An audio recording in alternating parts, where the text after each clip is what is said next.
Big up, and welcome to Liverpool 12th Man Show. We're starting a little bit late as our normal hour of 7 o'clock has passed, and we are on the 8 o'clock hour, so it's all good. It's a little after dark, I guess we call it.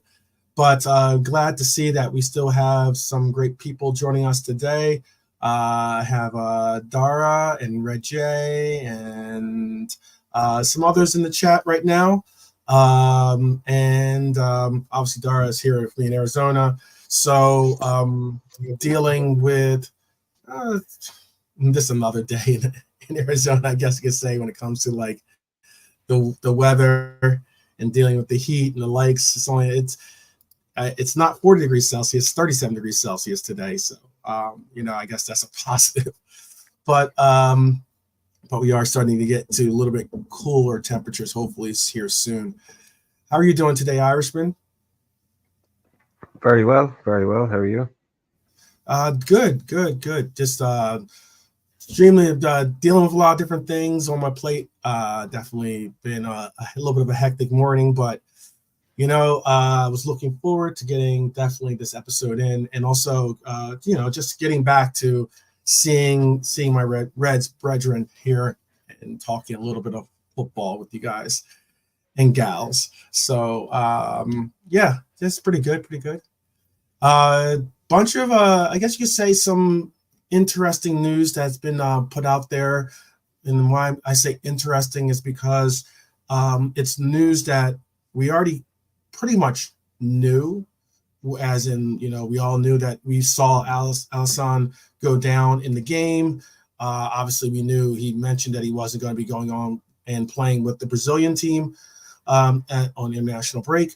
So we all knew that it was serious, and we're now hearing that he will be out until November. So we're looking at basically an entire rest of the month, probably mid-month maybe, that we're going to see him back into the fold, which should be, again, interesting, because this is where we're going to be going into possibly that vaulted competition segment of our schedule, where people have been saying, oh well, great, you're 9 out of 10 and the likes, but now you're going to be facing some of the heavier or more vaulted or more coveted competition. And it does help to have a significant player in the works of Kelleher as an understudy, or even as now going to be our starting keeper for the next at least couple of weeks. But he's proven that he's been able to do so, pretty adequately. So I don't know about you, but I'm pretty confident in not only his ability to hold down the ship, but I also am confident in the case that Yaros is called on for maybe, whether it's for rotation or rest periods for Kelleher. I'm hoping not injuries, but knocked on wood there. But I'm confident in his ability too, seeing that we did see him come in and get a little taste, and we've known that he's already been able to perform in the Austrian league, I believe it was, that he was in. He's a competent keeper. So what are your thoughts on Alisson? And tell us in the chat, are you concerned, or are you confident that we can get through this October and even possibly part of November without Alisson in the keeper spot? Me, it sucks. Yeah, obviously, you don't want that to happen. But I've never had. I don't want to repeat it. Like, I don't know how many times I've sung his praises, so everybody knows what I think about Kelleher. Right. So that's just where we are, but it sucks. Timing is pretty horrible. They're saying Real Madrid, but if you're out that long, it only takes, it for like to be 10% behind, and he misses that Madrid game and maybe the Brighton game as well. So it with a gap that long, it's hard to be kind of precise on when he's coming back. But he's going to miss some pretty big games, but that's where we are. Sorry, give me 2 seconds. Somebody at the door. No worries. Yeah, do you think? Dara says we are lucky to have Kelleher, so not worried. Trap Joe says with the upcoming tough games ahead, I'm a little concerned, or he's a little concerned if we lose the ball easily. Big up, Edward. How are you? How are you, Trap Joe, by the way? And of course, hello to one of our Red Jewels, Bernie in the house. Big up, big up. Bernie says Kelleher will step up. She's sure.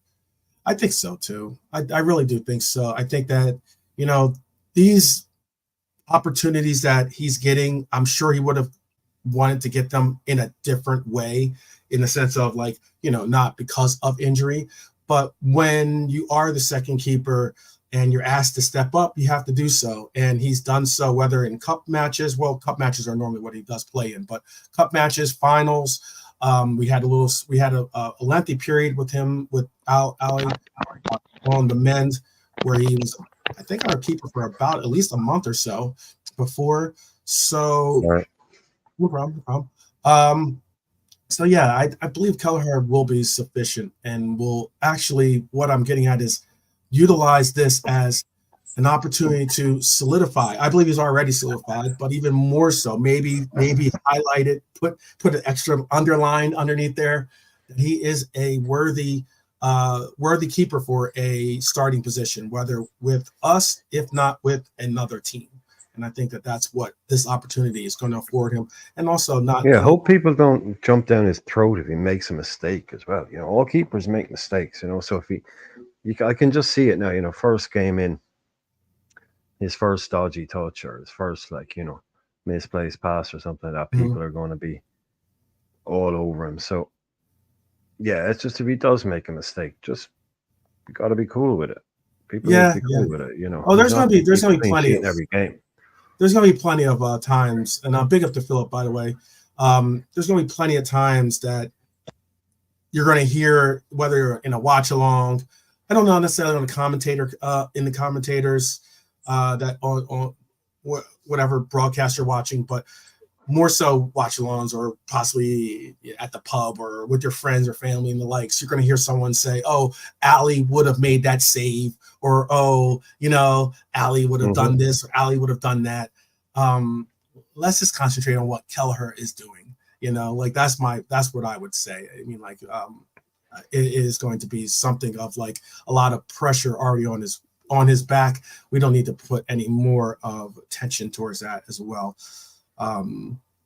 Dara is saying we used to have Karius as a second keeper. We have moved on, thankfully. Yeah. I mean, I'm not, as much as Karius let us down in that final. I'm not going to belittle the fact that he did perform pretty adequately, getting us to that final. By the way, as in he did play a role in getting us through a couple of games as well. Yeah, he was the keeper for the whole competition. People do forget, but, and I mean, I know he messed up in another way, but it's quite obvious he had a concussion. Yeah. I mean, watch it. It's obvious he was concussed, so, and that's just, it's what it is. And Adrian was our backup in that game, I believe, right? So that would have been interesting.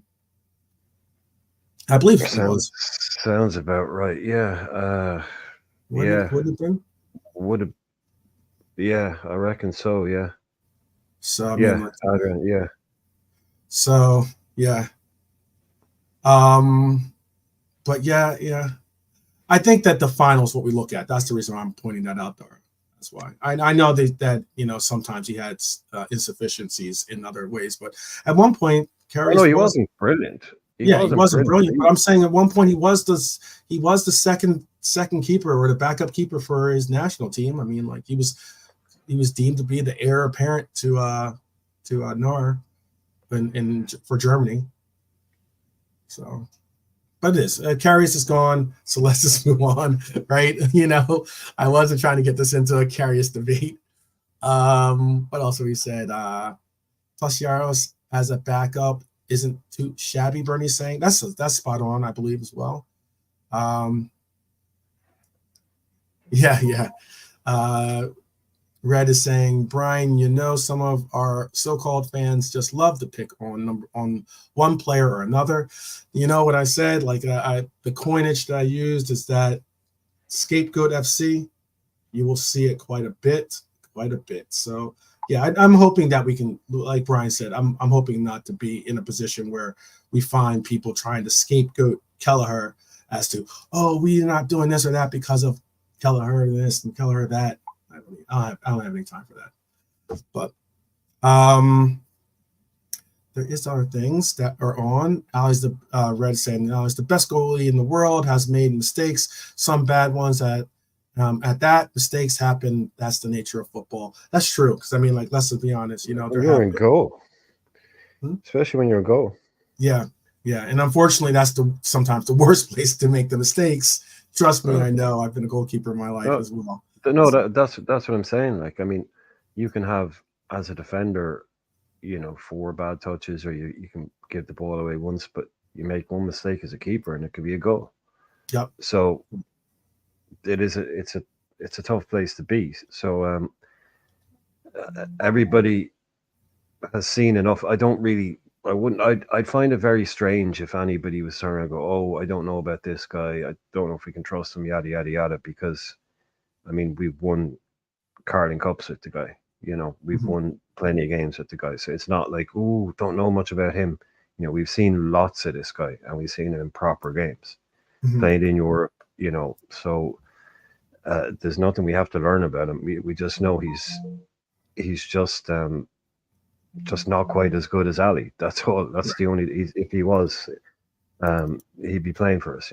But I Right. have absolutely no worries whatsoever about the guy. And also, yeah, it would be nice to see the other kid get a cup, or maybe get a chance somewhere else. To be interesting to see him, because I like seeing new players. Come along. So Yeah. this Yaros kid, Yeah. if he gets a chance to play, Yeah. it'd be good to see him too. Because otherwise, you kind of you're talking about Yeah. these There. players. You've That's a seen great them point. play. Hmm. I was just Yeah, going to say no. that's So a great sometimes point. Yeah, yeah. there's going to be a lot of Okay, different go things ahead. that the cup competition is going to be an opportunity for now Yaros to get his taste of getting first team caps in the case of going against the League Cup competition and ends up being a competition. It's a weird one too because I was looking at the schedule as of right now. We have that League Cup game against Brighton, and then we have the home fixture against Brighton in the Premier League. Always happens. Always happens. The Ugh. amount of times you play a team in a cup, you get drawn randomly against them in a cup, and it's the week before or after you're playing them in the league. Always happens. How do you feel about Especially, that? especially when it's obviously I was going to say the stupidest thing I was ever going to say. Especially when it's a Premier League team. But yeah. How do I feel about it? I hate it. I absolutely hate it. There's nothing worse than playing a team, like I just said, in that scenario. I've never liked it. Right, It's because you never win both. It's rare you win both. right. Um, and they're not a That's exactly what I was looking they're at not too. a they're not a bad team. They're not a like if it was Wolves, if it Exactly what I was was thinking too. Crystal Palace, something. Yep. It's bloody Brighton. And that is, correct me if I'm wrong, that is at the Amex, right? That cup game is away. It is. The Yeah, League yeah, Cup game is away, and then we have the Prem yeah, yeah, game at home. yeah. So we probably win the. Hmm. If we could only win one, obviously I'd take the league. Would you take the league over the? You would take the league over the cup? Yeah, yeah, yeah. I don't need the league cup this year. I'm sorry. I just if it just slowly disappear, if it just suddenly disappeared off the schedule, I'd be like, I know I always say the opposite, but with the lack of additions to our squad and all the amount of other games, I just think if there is a year to kind of slow, like, to losing 1-0 at Brighton would be no disgrace or something. You know what I mean? Mm-hmm. And it's just not our year. I'd love to win it and all that, but I just think in terms of the squad that we have, how light it is at the moment, I could let it slide this year. Yeah, unfortunately, even though that kind of goes against what I would normally say, but Just purely this year, I would, yeah. Okay. Big up, Reverend Knight. Big up. Good to see you, brother. Hey, Rev. It's definitely a concern. I saw that on the fixture. Look, we have our next 10 games are, once we do come back from international break, obviously, is Chelsea at home. Then we have the away fixture at Leipzig, right? Red Bulls, right? Which is kind of cool too, by the way. I heard that Leipzig is making the tickets. They're only charging $13 or £13 or something like that for the tickets for that game. Football in Germany and that part of the world, Switzerland, it's very cheap. Yeah, Very cheap to go and watch. yeah, That's a that's great great to gesture. hear. That's It's how you great to get hear. people in the door, man. Yeah, yeah. Not, That's great to hear. but But yeah, yeah, that's a tricky one. That's another kind of you take your eye off it for a minute kind of game, and you're in trouble. You know, yeah, that's one of exactly, those ones you might be exactly, chalking up as blah. You see the name, you think, yeah, probably win that, but have to be careful with that one. exactly. I mean, like our next 10 games again, home against Chelsea. Chelsea has found their form and are riding high. They're going to definitely try to come to Anfield and get some type of result. Away to Leipzig, that's going to be certainly a it's going to be a difficult game to go into because it's an away fixture. The crowd's going to be up for it, and it's Champions League and the like. So, and all due respect to Red Bulls. Then we have the Emirates game. That's going to be very, very difficult. A game that we're going to have to certainly get or tried our hardest to get a result against. It's a game that obviously we want to win. It's not a game that we're going to go in with like the aspects of it's a road game. So let's just try to get a draw as a result or something like that. We're not going to sit back and do what like Arsenal does at City, for instance. And then we have the League Cup and the home fixture against Brighton, back-to-back fixtures. Then we have let's see what else we have. Oh, then we have Leverkusen at home. We have Villa at home, Southampton away. Then we have the home fixture against Real Madrid and the home fixture against Manchester City. Positive feature about all those things is that some of those games, those big games, are home matches. Positive, certainly positive. We only have, out of the next 10 games, 6 of them are home. That's positive. Those away fixtures, again, we should be able to beat Southampton. I'm not, any game is a tough game in the Premier League. I'm not saying that's not, but we should be able to beat Southampton away, all the same. And then again, we have the League Cup game, and then those two, the Champions League and the Emirates game as away games. What are you pessimistic or optimistic about the upcoming 10 fixtures? Yeah. Yeah, I know. Hearing it out loud is probably not that. Yeah. No, that's what you're in it for. That's what you're in the game for. I'm not in it to play, Brighton in the cup. I'm in it to play Real Madrid. That's what we're in it for. That's what we really want to see. That's what our club is all about. Big games in Europe and big games in the league. The other things, that's just your weekly thing. But yeah, I want us to be competing with these guys, and if you want to be doing that, then you're going to have not so much tough fixtures, but a lot of fixtures with some hard games in between them. It's just the frequency and the amount of them, because it's like, hard game, then game, then hard game, but game. So even in between the tough games, there's still 2 other games that you have to be dealing with. Right. So, right up until the Real Madrid one, there's nobody in that list that scares me on a pound for pound one-off game basis. Nobody in that I think, oh yeah, we, hand on heart, they might beat us. We're not going to win all 10, but there's nobody in that list that genuinely scares me. It's just like, okay, this is the challenge now. This is the juice, as they say. This is what you're here for. If you can't get up for this, then just go and do something else. So Right. it's a good run, it's right up to Christmas. And look, they already have us. We all want fewer games. We know, like if Cole Palmer could come out and complain about the amount of games that have been played, that'd be helpful. Get himself injured before the Liverpool game, and then we'll be, But they start coming. We're all going to watch them. If we're playing Real, we're playing AC. We're all going to watch them. Right. But let's just be prepared for, like, the Ali thing. It's becoming a thing now. It is becoming a thing. Is it You know, okay? because like Chris Angel was talking about, he's saying with these kind of things, he's saying the way he talks about the way Ali runs, the way he's kind of bow-legged, and the way he gets his injury, he's saying like that's only going to kind of keep happening to him. He's only going to keep getting worse. He says that's basically when that starts happening to you. And he's not very he's not saying like he's done or anything like that, but he's just saying like you can kind of get used to that happening, basically missing maybe 10 games a season, because he's going to keep doing that. He'll be in for 10 games and then he'll do it again, or 12 games or 15 games, and then he might be out for a few, or he might be out for, like with maybe 8 weeks or something, or 6 weeks. Mm-hmm. But that's what he was predicting. And again, like, that's his job.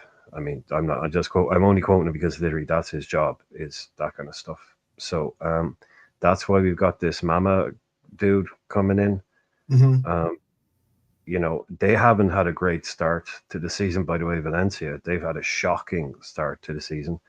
So hopefully he comes with some confidence if they can turn it around, because they're last time I looked, they were bottom of the league with like -8 goals or something. So I'm not sure if he's been playing every game, but yeah, he's not having a great season. So he's probably looking at Allison thinking, I can't wait to get over there and maybe take his place, get my spot in the Liverpool Right. team.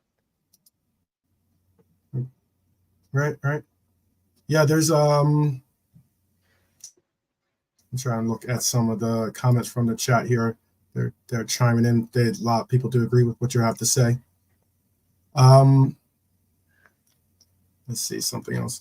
But yes, I agree completely. Like, as in the run that we have is going to be an interesting one to navigate, because we're going to have, we're going to have to obviously rotate. We're going to have to obviously keep people fresh and the likes. Hopefully, any of our traveling players that are going abroad for international duty come back healthy and not, on low fuel settings, I guess you'd say, and are ready to roll, because we're going to have some major matches that are going to be fast and furious, to say the least, because these fixtures are pretty tightly pushed into this schedule. Definitely pretty tightly pushed into this schedule. Okay, I'm looking. They're talking about something else in the chat. So there are some other things that happened today. Apparently, Jurgen Klopp has a new job, and he's back in football. Yeah, that's been going around a while, that one. I think if you were to Google it, I reckon the stories of them offering him the opportunity to take over Red Bull football world, basically the whole, just head of all football at Red Bull, I reckon it's probably about 4 years ago was the first time I heard that story. They were offering him basically, the keys to the kingdom, oversee all the Red Bull football clubs, and right. That was something that he was very, very interested in. Now, that story went away because he signed a new deal, but I reckon that is at least 4 years ago now, the first time I heard that story. So they've clearly been working on that one with him for a long time. Right. And it's now, it's basically he's in charge of, whatever. Now, let's see how that works out, Right. But it's a nice job, very, very nice job. Apparently, it's a cushy job. Yeah, it's a job. Very, very broad terms. Yeah, Yes. very nice, but very, he'll do, you can imagine he'll do it full pelt. But I'm sure you'll bring up about the clause in the contract. So I'm not sure he's given up entirely on management, but he has that Germany clause. Did you see that? No, I didn't. Oh, well, there's a clause. Yeah, there's a clause in it that allows him to break his contract with them if he gets offered the Germany job. Oh, that's silly, Yeah. dude. That is silly. Sorry, didn't mean to call you dude. But yeah, that is silly. Of course, he's going to get offered that job. Well, And if anything, Nagelsmann that is means there that till he's open to taking it. Obviously. yeah, Nagelsmann is there till 2026 World Cup. He's pretty much told the German FA he's staying until the 2026 until the next World Cup is over. Mm-hmm. So that'll probably be 2 years. But it's just kind of it is a bit of a silly clause, but he'll probably end up managing Germany in 3 years, probably something like that, or yeah, potentially after that World Cup. Mm-hmm. That's just a weird. That's just weird. Of course, he's going to get offered that job. There's going to be a lot. That puts even more pressure on the German national coach as well to like not have any types of slip ups. Where as soon as he does, I mean, there's already been calls for him to be replaced by Klopp already. I thought that there was something that he turned down the idea of going back to Germany, saying that he It wasn't was interested in getting back into football that way in it, that capacity at least. it was a bit ropey at the start with Nagelsmann. Yeah, there were issues, but I think it's settled down and they're fairly happy with him now. But Yeah. yeah, uh, I think so. Yeah, like I think he'll be there for the 2 years. But yeah, it's Klopp's new. I did think we'd see him back in management before we saw. I didn't think. I think we'd see him back in management next summer, maybe. I thought he'd take a Mhm. year off and then come back to the club game, but no, it doesn't look like he's too interested in that.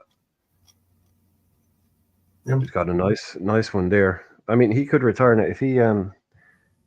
if he never managed a club again. He would have retired having never been sacked as a manager. That's pretty. Never. That's Yeah. pretty impressive. Yeah. I mean, even some of the great, or even some of the best of the best have been eventually dismissed of their services. So that's something. It does say something. There was some other news. I do have some transfer news that we could talk about as well. And let's see here. So Liverpool have interest in Karim Adeyemi. Makes sense given several factors. His recent resurgence at Borussia Dortmund, where he's notched 5 goals and 5 assists in just 8 games, has likely caught the eye of us, the Reds, especially as they consider long-term plans for their attacking options. Adeyemi's profile as a young, dynamic winger fits well with our strategy of integrating young talent into our system, into our squad. Moreover, the potential for him to replace Mohamed Salah, who has been a key figure at our club, adds an extra layer of intrigue. Salah's future is often a topic of speculation. Obviously, we all know that. So having a ready-made replacement could be vital for us. I know that some of us are optimistic that Chiesa could be that player too as well, but we are, I guess, hedging our bets with some of these other names that are being propagated into the Reds atmosphere. Additionally, though, this is something that I saw in an article, and this is something that I thought was interesting. Additionally, the connection between Adeyemi and a Dominic Szoboszlai could facilitate a smoother transition if Adeyemi were to join. And what do I mean by that? They have a strong friendship rooted in their time at Red Bull Salzburg. This could help Adeyemi settle in quickly at Liverpool and contribute effectively on and off the pitch. But again, we all know that Adeyemi was a very big factor in Dortmund's run towards the Champions League final. Personally, I'm not that high on his on his talents. Not saying he's not a talent, but I don't necessarily look at him as being a solution, or certainly not a replacement. We've spoken about this to Brian and to JK and to Alante and to whoever will listen. I don't think that there is a direct replacement for Salah. But this is one of the quotes that he had to say. This is Dominic Szoboszlai, said this to Bundesliga.com. He said, he's one of my best friends. We had a phone call before the game as he was just telling me, please, if you can, do your best. I said, first of all, we have to concentrate on us and reaching the Champions League. But with this win, I can help you. Then I will give it my best. It was for him. I don't exactly know what that quote really is trying to say. They certainly, other than they have a very strong relationship, a very strong friendship in the two. How do you feel about Adeyemi? Or Kareem, I'll say. Is he someone that is on your radar? I have two problems with him. One is that he's a left winger, and the other is that he's pretty massively injury prone. Mm-hmm. The guy is, his injury history. I'm just looking here at his injury history. It's pretty regular, you know. Mm-hmm. Mm-hmm. I know he's not like it's not like he's done his ACL twice or anything, so he's that kind of injured. But I mean, just like 49 days, 2 days, 8 days, 52 days, 49 days, 38 days, 14 days, 14 days. That's all in the last 3 years, you know. Hamstring, toe injury, foot injury, muscle fiber, ligament tear, muscle problems, torn muscle fiber. That's 24. That's at the moment, missed 49 days. First report I saw about him, that was the only thing they said was the club was concerned about his injury record, and that was the only thing they were concerned about. And looking at it there, it's not good. It doesn't make brilliant reading. So unless he's on here, like I'm looking at Transfermarkt on their injury records section, but they have him down as a left winger, and just they don't even say left winger then / right winger or anything like that. So, but it sounds that he's predominantly does he play on the right for Dortmund? You know, I don't know, but it doesn't. Is he left-footed or left? Is MK Toes asking? It says position left winger. Mm-hmm. So and normally with them, if you can play both sides or whatever, you know, they'll have / right, whatever. Here it's just left winger is, so obviously that's his predominant position. I don't want to go checking where he's played and all that, but he is. I'm looking at SofaScore. They're saying his preferred foot is left-footed. This is left. I'm just saying. I'm just giving the answer to chat. That's all. Go ahead. Yeah. No. I'm finished. That's not great. I mean, that's not brilliant. 22 years old. 22-year-old turns 23 in January. I think he's I don't know. Into his astrological sign. I have no idea what it is. I think it might be Capricorn or something. I don't know. Just to round it up, right? This season he's missed 49 days. Last season 64. The season before 115. The season before 39.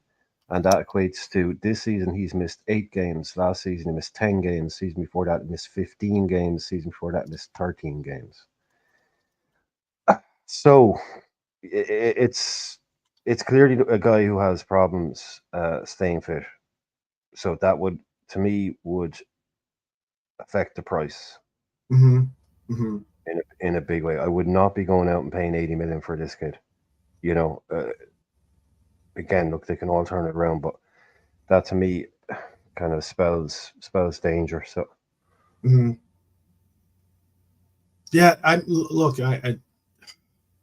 these fixtures are again not helping out when it comes to, you know, the amount of wear and tear that a lot of these players are getting. with Dortmund, Kareem is definitely going to be playing in quite a few games. They're one of the top Bundesliga teams out there, consistently out there. So they're going to be, whether in Champions League or whether in their domestic cups, or certainly trying to make an effort to compete in a Bundesliga that if there's any time, the king of the Bundesliga being Bayern Munich has somewhat had a dip. There's certainly had a resurgence now with their start of the run of form that they've had recently. But if there's any time to strike, it's now. So I don't know if this is a great deal for us anyway, though. I just don't. I get he's 22 years old, still young, but that, just like you said, to have that kind of injury record at 22, it does with age, it doesn't get easier. I'll tell you that much. And he'd be going to a more intense version of Dortmund, a far more physical, a far more intense league with more games played at just well, hopefully now with Arnie, I'm going to have to come up like the anaesthetist slot, just come in and just try to put everybody to sleep with this slow football. Right. That's clearly helping some of our guys with their ability to play more minutes, and his use of subs and his lack of fear to take off certain players, all of these things. But even then, you need fit and robust players that can handle the Premier League. And a guy like that, it's like with all that kind of evidence, I mean, I would want to be putting him through some of the most stringent medicals going, Right. And like with that, like I say, with that kind of record as well, anything more than 30, 35, I'm just saying, look, no, come on, that's just too much of a risk for basically a kid who we just know will get injuries. It's just how often and what kind. Yeah. You already know he's going to get them. Yeah, certainly so. There is some other talk out there of other names as well. This is what Pops had to say too. He had a question for you as well as myself. He says, could they be growing pains? Could the injuries be growing pains? Oops. I don't know. Is that even a thing, Yeah. I don't know, man. Like they're all kinds of like I only know what I'm reading. Chris would probably tell you if like they're all different types of injury, so maybe that would say yes, it is growing pains. Like if it was basically every year he was out for 6 months with the same knee problem or the same hamstring problem, it's obvious he has a problem with that bit of his leg or his body. But maybe the fact that it's like it was this and then it was that and then it was a different thing, then another thing and a different thing and another thing, maybe that does suggest that it's, but to me still, like you could look at players his age who have nothing like that kind of thing. So like I said, to me, that looking at that would be like, it's just driving the price down in my head the whole time, what I would be prepared to go out and pay for this guy. And we know what Dortmund are like with their young talents, especially the wingers, they want the big money for them. So if that's something the club is happy to do and he stays fit for a year and we're all eating our words, cool. But on paper, it's like, if I'm an insurer or if I'm a risk assessor, I'm looking at that going, yeah, I'm only insuring this guy up to 20 million. I'm not going to insure this guy for 100 million. If he does something, he's out for 2 years, no chance. It's just it's warning bells or alarm bells all over it. And I'm not even a doctor, that to me just right. Yeah, we're not experts on anything medical when it comes to a lot of this stuff. Not even trying to pretend to be. But yeah, Trapjaw saying we need more players who fit slot system, high IQ, and less super pacey. Let's see. Big up Nolante. Joining us in the chat. I thought though that hearing his name was not the German that I would want to target if I was going after someone in the Bundesliga, basically. So hearing his name wasn't necessarily like I'm not saying he doesn't have talent, and I'm not saying he's not a promising young player, but I wasn't impressed by his performance in the Champions League. He could have possibly even won that Champions League for him with the opportunities that he had. And then also, I just am not that big of a fan of his services. I think if we're going for a player, I would sooner look for like a Verts or even a Musiala or something like that if we're going to target. And that's obviously going to be a lot more money, but we're not talking we're not talking like 70, 80, 90 million different type of money. It's like you're going to have to pay. If we're going after Adeyemi, we'd have to probably pay a decent amount of money to get him into a red kit. There is another player that I wanted to bring up too, and that is apparently Liverpool has interest in a Dario Osorio. This highlights their proactive approach or our proactive approach to future-proofing our squad. How do you pronounce the Midland, right? Isn't that how you pronounce it? Midtjylland. Midtjylland, yes. Yeah. Despite Midtjylland rejecting our summer bid because we apparently made a bid for the player, the groundwork they've laid could be crucial as they continue to monitor the talented winger. Osario's potential aligns well with Liverpool's needs, especially considering the uncertainty surrounding Salah's future, something that we just spoke on earlier. Obviously, we're trying to figure out a solution in case Mohamed Salah does not re-sign with us. And even if he does, we still have to prepare for the future or a future without Salah in it. So Salah's contract situation is obviously something we're working on. Liverpool could find themselves needing a player to fill that crucial right flank position. Osario's development could make him a prime candidate for that role, especially with his impressive performances drawing interest from major clubs like Manchester United and Real Madrid. However, the challenge for Liverpool will be ensuring adequate playing time for Osorio, especially with Salah being obviously a player that gets a lot of time. Seeing him get subbed out the last game was somewhat of a surprise. But we're hoping that with the groundwork that we've made, we can still persuade him to join the club. And there is competition from other clubs in that list as well.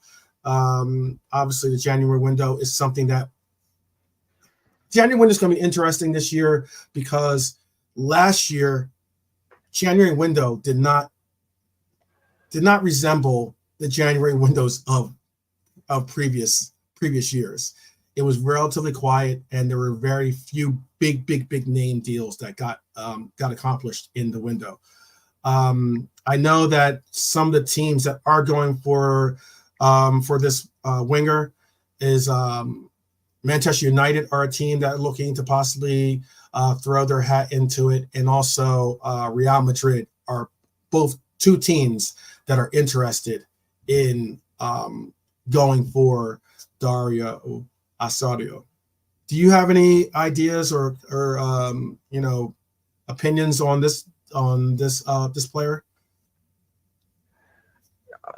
I know you probably don't watch much of their team. I understand that, but from what you heard, what you've heard, like it all sounds right, to have a guy in that kind of future, like sounds like an Arda Güler kind of thing, a Kubo type of thing, that Real Madrid want, those young up and Odegaard type guys they bring in. Mm-hmm. If it's one of those, like, what is he, 20 or something like that, or 80? What is he? 1980. Yeah. Let me bring up his little CV here. But what age is he before you go into the other bits? What age? Let me pull up here. He is 20 years old. Okay, so he's not a kind of young wonderkid type thing. So, yeah, I mean, he's Chilean, and is 20. Has is a left footer, 6 feet tall. 6 feet tall. and overall just sound in all, in whether attacking or his technical or tactical, or even its defense, or even its creation, creativity. No, it's Long the kind of shots, long role balls, and high pressing. Long balls, long shots, and high pressing are his strengths. Yeah, it's what the people were saying there. You know, it's if not a Salah replacement. I mean, that wouldn't go down well. But the someone to come in and be there, we're going to need it eventually. So yeah, I'll have to look into him. But sounds promising. Who else did you say? You said Real Madrid, and who else were in for him? Real Madrid and Manchester United are both interested in him. Yeah, okay. I'll have to look into him. I didn't know much about him. Yeah, he's someone that should be interested. Yeah.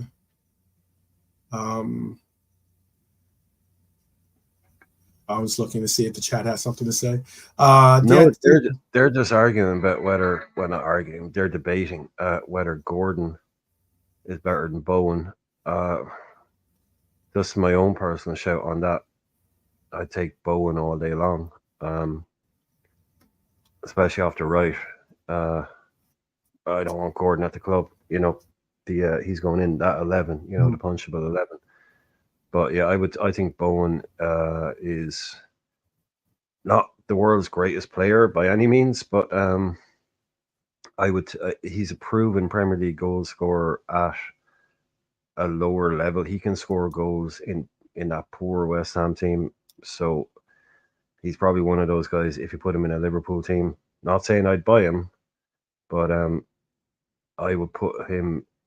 Yeah, I put him in our team over some players. I just say he's proven he can do it in the league. He's no superstar or anything, but I think Bowen in a good side probably get 14 goals, 14 or 15 goals in the league. He's shown it. He's shown it all the time, especially for Hull, who aren't great. He played, you know, and then he did it for West Ham, who aren't brilliant. So, but I ain't having Anthony Gordon in my team, even if it's like Anthony Gordon or I don't know, like the ghost of freaking Jarzinho. I mean, I'm taking the dead guy all day long. I'm not having Anthony Gordon in my team.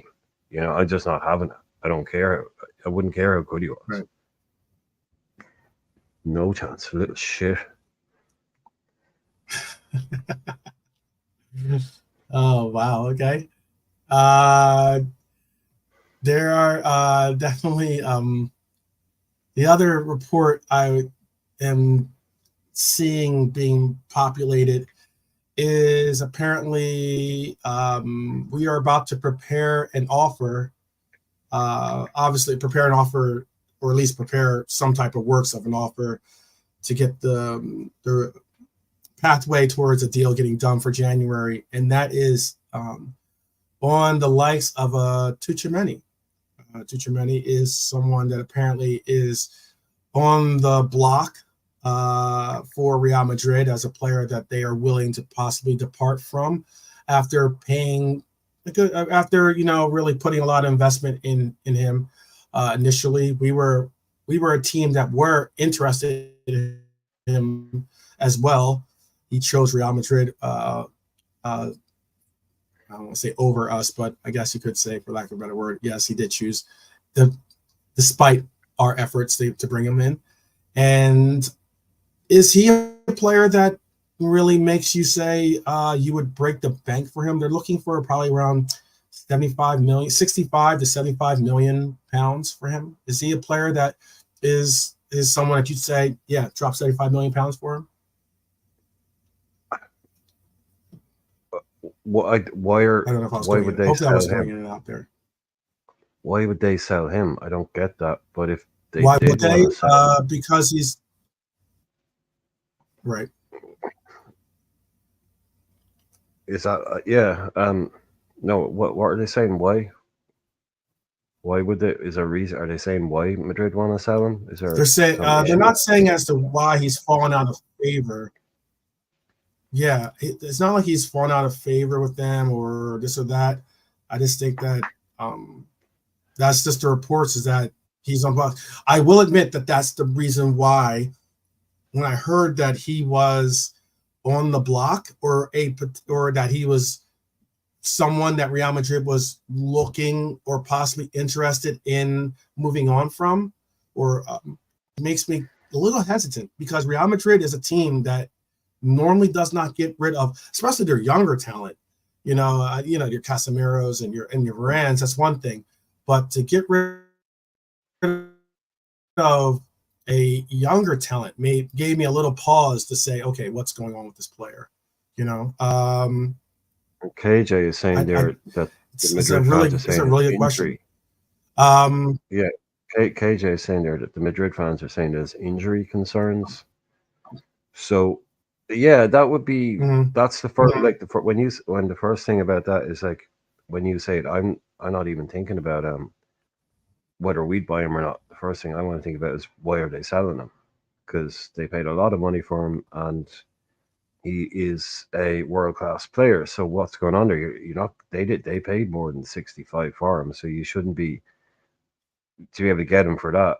That's even more concerning, So the player, the fully fit guy. I have a question for you then, and this is for the No, but I take the guy, but like if it's something like that again, like you said, if they're prepared to let him go, I'm not going to be the sop that comes out and gives them 100 million quid for this guy, only to find out, his knees don't work, or whatever it might be. So right. The first thing was like, why are they selling him? Like he's some guy that should be there for 8 years or something. So definitely alarm bells. Yeah. Some might say, oh, it's because they have Bellingham, they have this, they have that, but they have Modric who's going they have Camavinga. I mean, even all these players are being played out of position too. By the way, I know that they have other players that can play that role that he's playing for them, but. They've lost Cruz, he retired, and Modric is retiring at the end of the season. He isn't obviously going to be playing all the time, so there should be that should be Valverde, Bellingham, Tchouaméni, Camavinga, those four guys with the three places, or two or whatever it might be, and I'd just be straight up. I'd be wanting to know, why is he available? What are the issues? Why is he going for less than you bought him for, if that's true? All those things. And you'd want to find out, let Man United give them 120 only to find out, like I said, that his knees don't work or he's got an issue. Right. Let them take the used car out for a little spin before so we can check the Carfax on him or something like that. You got to be wary with Madrid if they want to sell you. Same at Man City. If Man City want to sell you a player, run a mile. Yeah, you definitely want to do your research on the player.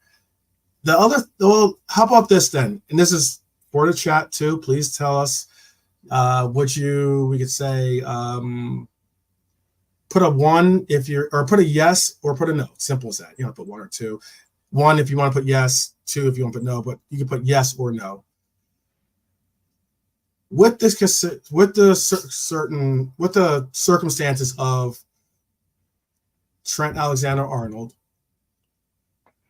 having the contract situation, rumors of him wanting to go to Real Madrid, would you do a transfer deal, an exchange deal for Tchouaméni for Trent Alexander-Arnold?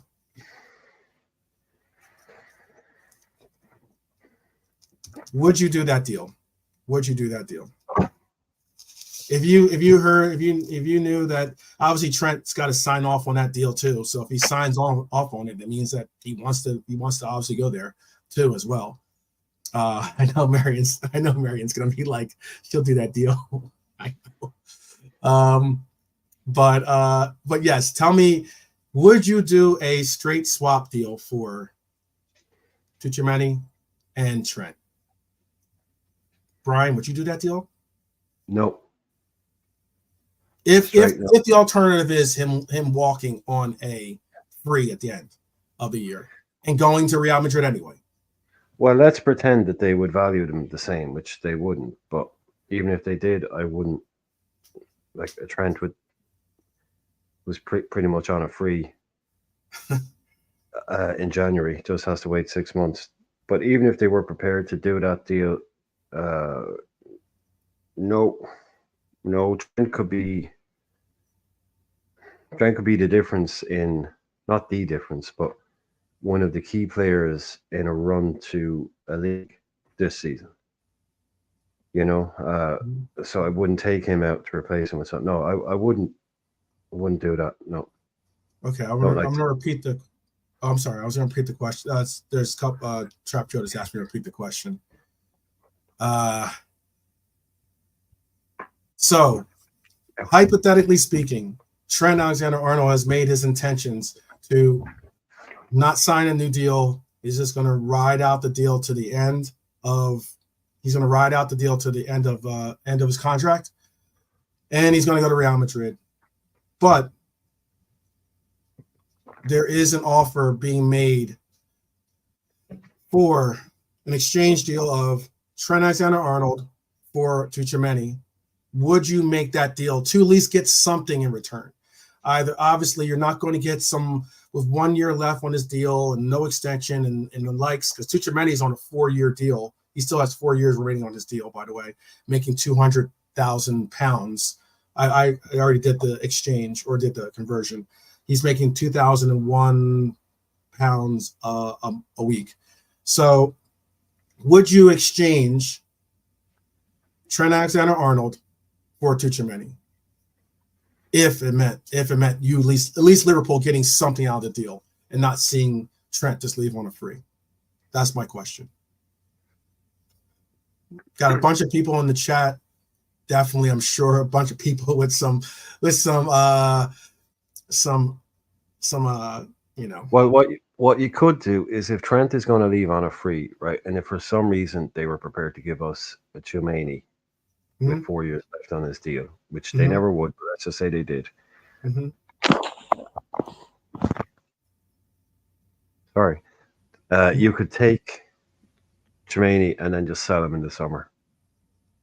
You could move. You could try to find a place for him where, if he doesn't want to be in Liverpool, obviously I would hope that he would say yes to come here because he wants to be a part of Liverpool. But if he doesn't, you could also move him on to another team as well. It answers a lot of your questions, or it answers a lot of your concerns out there about getting a DM, getting someone. Not if this guy is injured. Not if this guy is injured. No, I know. I get it. I don't want that. I don't want that at all. I get Let's not buy risky players. I think a lot of what we've done and how we do things, a lot of it is to do with mitigating risk out of the equation. I don't think we take gambles. I don't think we take risks. And yeah, if we don't think a player passes those tests, I just think we walk away from them, because we're not getting guys for 8 or 10 million. You know, these guys are the Tchouaménis of this world, are costing big money and big wages. So if there's any kind of cloud over him, reasons why he's been let go, you know, it's not a good look if they're prepared to sell it, even if you're not injured. You know, even if it's not because of that, even if it's not because you're a bad influence or you're not a good trainer. Can you look up his injury? Can you look up his injury history by chance? I don't want to do it because it'll clog up the RAM of mine, but I know you had someone else's injury record open. I don't know Tchouaméni's injury record. I'm assuming it must have picked up as of late for people to be saying that's the reason why they would want to part ways with him. This is availability. Okay. Well, this season it's 14 days, one game. Last season, 68 days with two separate injuries.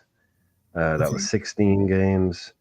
And then the season before that, which I think was his first at Madrid, was 30 days with 3 different injuries, and he missed 9 games. So Yeah, foot injury, muscle injury, groin injury. Yeah, like not the worst I've ever seen. But yeah, last season he missed 16 games Okay. with two separate, and this season he's been out for 2 weeks, missed one game. So, yeah, what is he? 24, 25 in January, and valued at 100 million on Transfermarkt right now. 100 million. Okay. Um. Wow. Yeah, the fact that you said that after 14 days is one thing, but then you just said 60 some odd days last year, and it was two major injuries. That's something. Just the two, and yeah, 68 and 16 games. Yeah, 68 Yeah. days, 16 games. There's really not many. Yeah. How about this? I'll up it then. Would you? This one's not happening. This one's definitely not happening, by the way. But See what would they're you currently would at. you would you trade Camavinga if you put Camavinga in that slot? Would you then say you'd make the deal? So I saw that pretty much it was in the chat. I saw that Philip said no, Edward said no. Let's see. I think KJ said no. I want to say I think there's only like one yes in the group. Dara said no. Mukama said yes, but yeah, KJ said no. Trap Joe said yes. Oh, Trap Joe said yes. Okay. Okay. And and actually Marion will say yes too. I already know that. But yeah, how about if you said Camavinga? I'm just asking. Now I'm just just having fun with it. But I was just wondering if it was Camavinga, would you? I really rate it. If you want to talk about a swap deal like that, yeah, factually, right? Because Trent, like all these boys, they're not going to swap because. So it'd be just like, would you take a straight swap of Camavinga or Chimeni for Dom? That would be more realistic deal. Like they're not going. I know they won't. Like, but would I take? Yeah, I don't want to. Like, we can. Like, if you get to Vinny Junior, eventually, maybe I'll get. Oh, that's what KJ wants. KJ wants Vinny Junior, Vinicius, or I think he said Rodri or something like that. Yeah, if you want Rodrigo. a player, he said Rodrigo. He said Rodrigo or Vinny. Yeah, you haven't mentioned him yet, but if you want a player that is basically a marathon runner and an Ironman competition winner in a football shirt that would thrive in the Premier League, you haven't mentioned him yet. That's Valverde. That guy is never injured, plays 60 games a season at high level all the time. He's the guy that would thrive in the Premier League, is Valverde. He's built to play in England. I don't know whether a Chimeni is. Camavinga, I like the look of as well. He's versatile. He's small, but he looks like he's difficult to get off the ball. He's got one of the goals guys. He kind of makes himself. That's my point. Could you imagine a pivot with like Camavinga and Gravenberch in it? I haven't seen him in ages, Camavinga. I saw him a few times and he looked really good. And you see him in certain games. He didn't get enough time for France. Chimeni's one of those guys, very Pogba-esque, I suppose, or maybe an Mbele-esque, that kind of guy in the middle. So you just don't know with those guys. Would they like it in England? Would they like English football? I don't know. I reckon Valverde would love English football. He'd eat it up. And can play right side. Can play through the middle.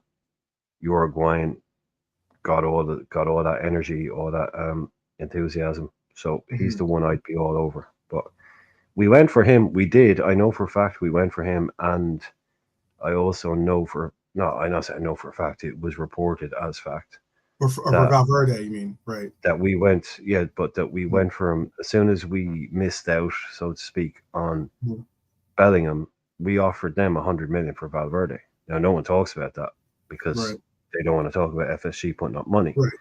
But after the Bellingham deal fell through, we offered them 100 million for Freddie Valverde, and it was turned down.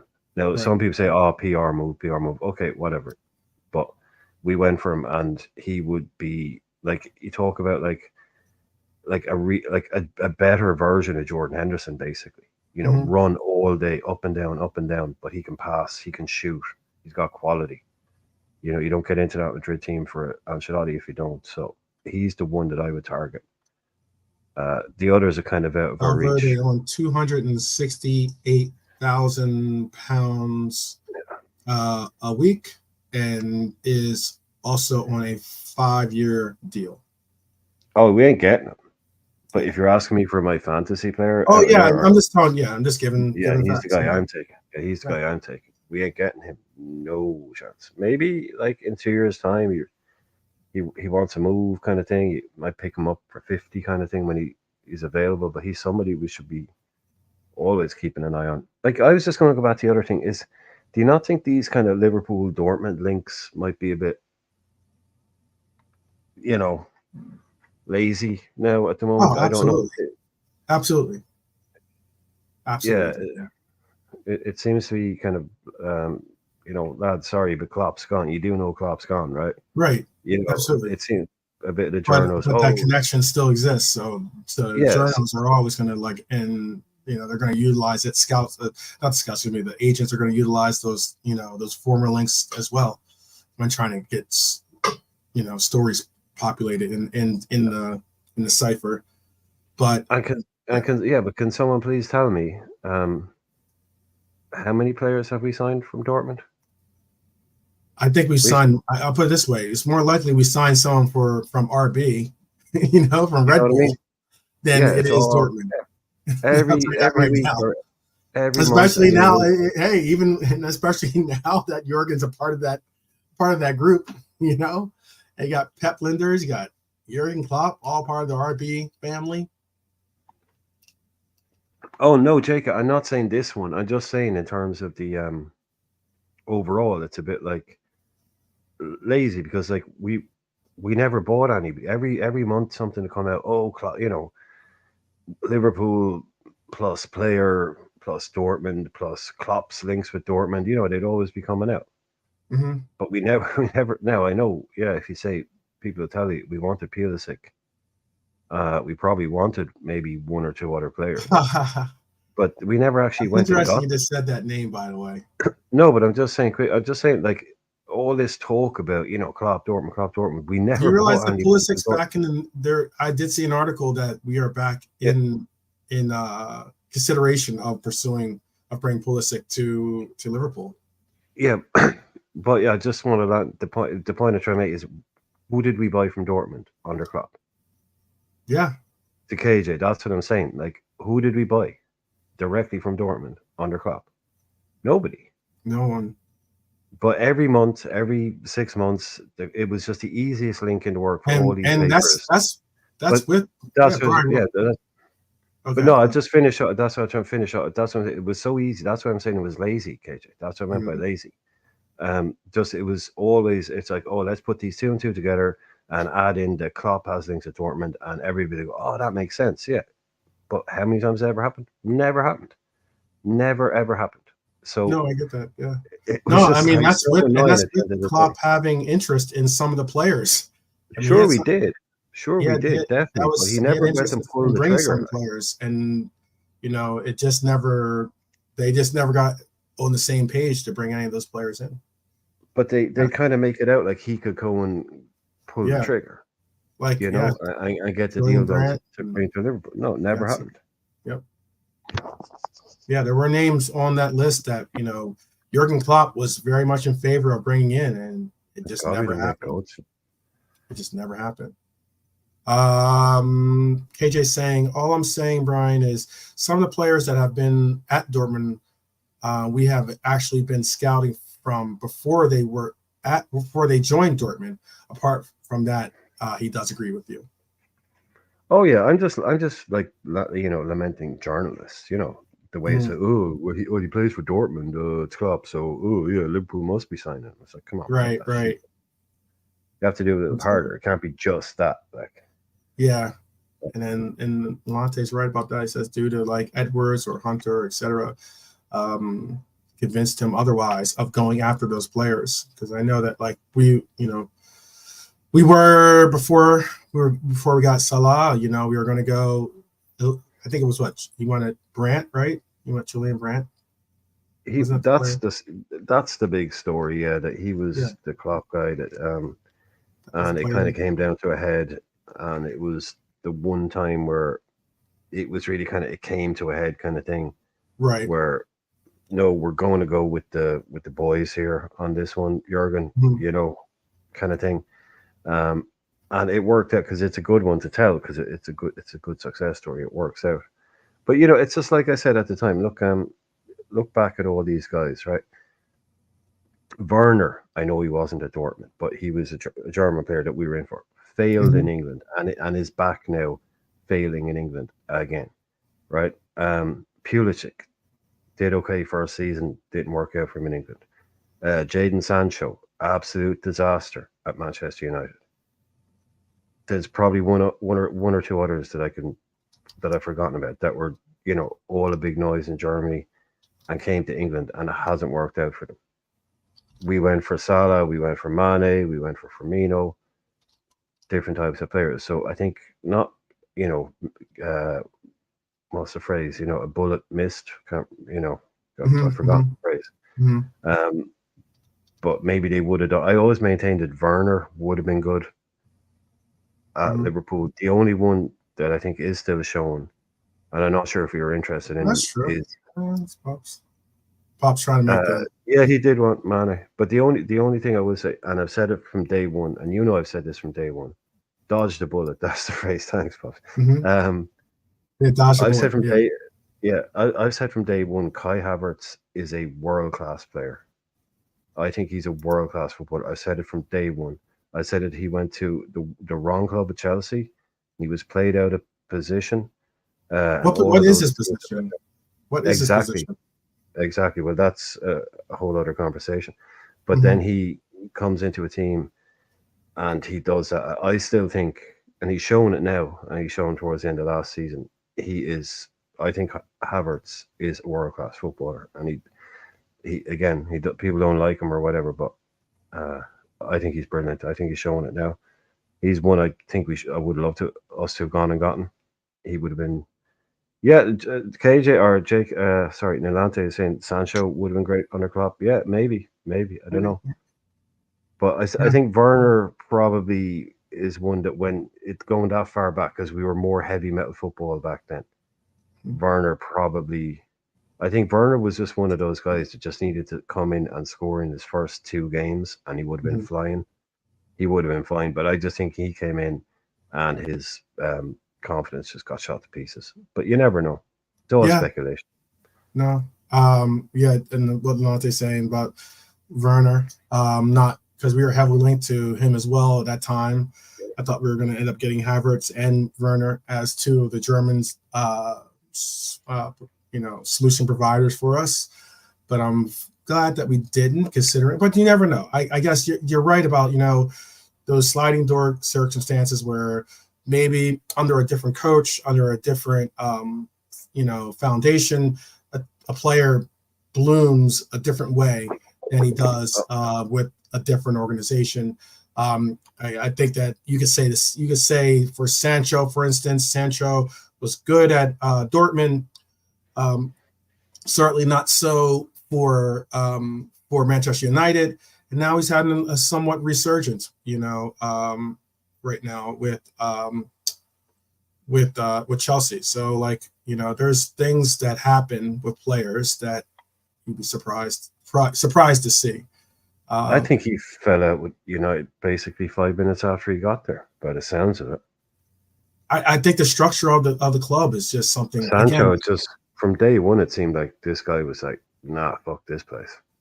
they're all it's all like it's all hindsight and hypothetical, and that's not what they're saying, but it's one of those cases where some players I think would have fit better with some of the coaches' philosophies. That's what I'm saying.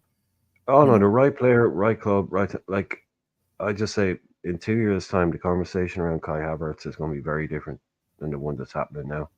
Mm-hmm. People are going to be talking about this guy. Look at his last season. If you're he played a kind of a second striker / number 10 attacking midfielder type role, right, for Leverkusen, where he played just behind someone and he burst from deep. But his first touch, his technique, not the close, but and don't anybody bite my head off. I'm not going to say he is this guy. I'm just saying he reminds me of Bergkamp, the way he plays the game in terms of his first touch and technique. It's a hill I'll die on. I think he's absolutely world class. I think he's starting to show for Arsenal, and I think we lost out on one there, but we're not getting him now. It's like you're talking about. He's gone to probably the right coach there now. Took him a while to get him in. Took Arteta a little while, because even the Arsenal fans didn't know where he was playing. Even when he was on the pitch, they weren't sure where he was playing. And he's gotten into a groove now. And yeah, I think he's a special player, special talent. Okay. As much as I hate to say TJ is saying we offered Sancho 150,000. Then United came out of nowhere and slapped a 300,000 deal on the table. Yeah, Sancho served his time. They did a JK and Atlante on it. They didn't even up it by 50. They just straight up tripled it. Like Like, okay, we'll just put the house on it. It was like, you could just go to 2. We're only offering 150. They're like, no, 325. Okay. Yeah, like not even close to any real negotiation. Okay. Just try to shut it down. This is a good question, by the way. It's saying, do you guys think, from Trap Joe says, do you guys think Real Madrid is having internal crises after Mbappe has joined their squad? It hasn't gone as seamless as I'm sure he would have hoped it to have gone. Again, this is just me, outside looking in, because I'm not inside of Real Madrid's camp, but I just think that you would have thought that bringing Mbappe to this team would have just signed away the league.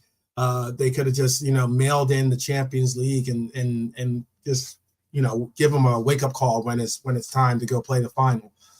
But it's not the case. There's going to be it's the same reasons why I would have loved to see Mbappe be a part of Liverpool.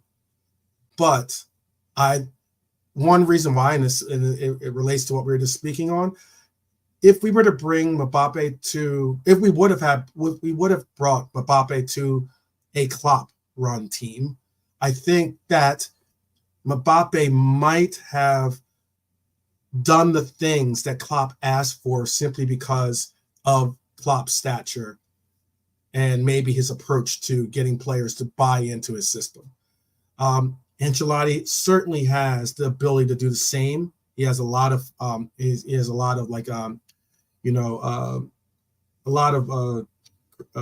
credentials, or a lot of skin in the game, I guess you could call it, or something like that. In that he can get results as well, but he would have ripped the league apart, man. Mbappe would have put it on.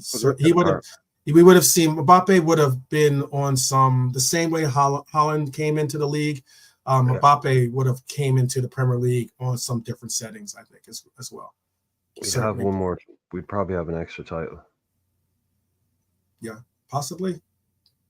Big up Youssef, by the way. Big up Youssef, and big up to Norm joining us. Big up to both of you. Welcome.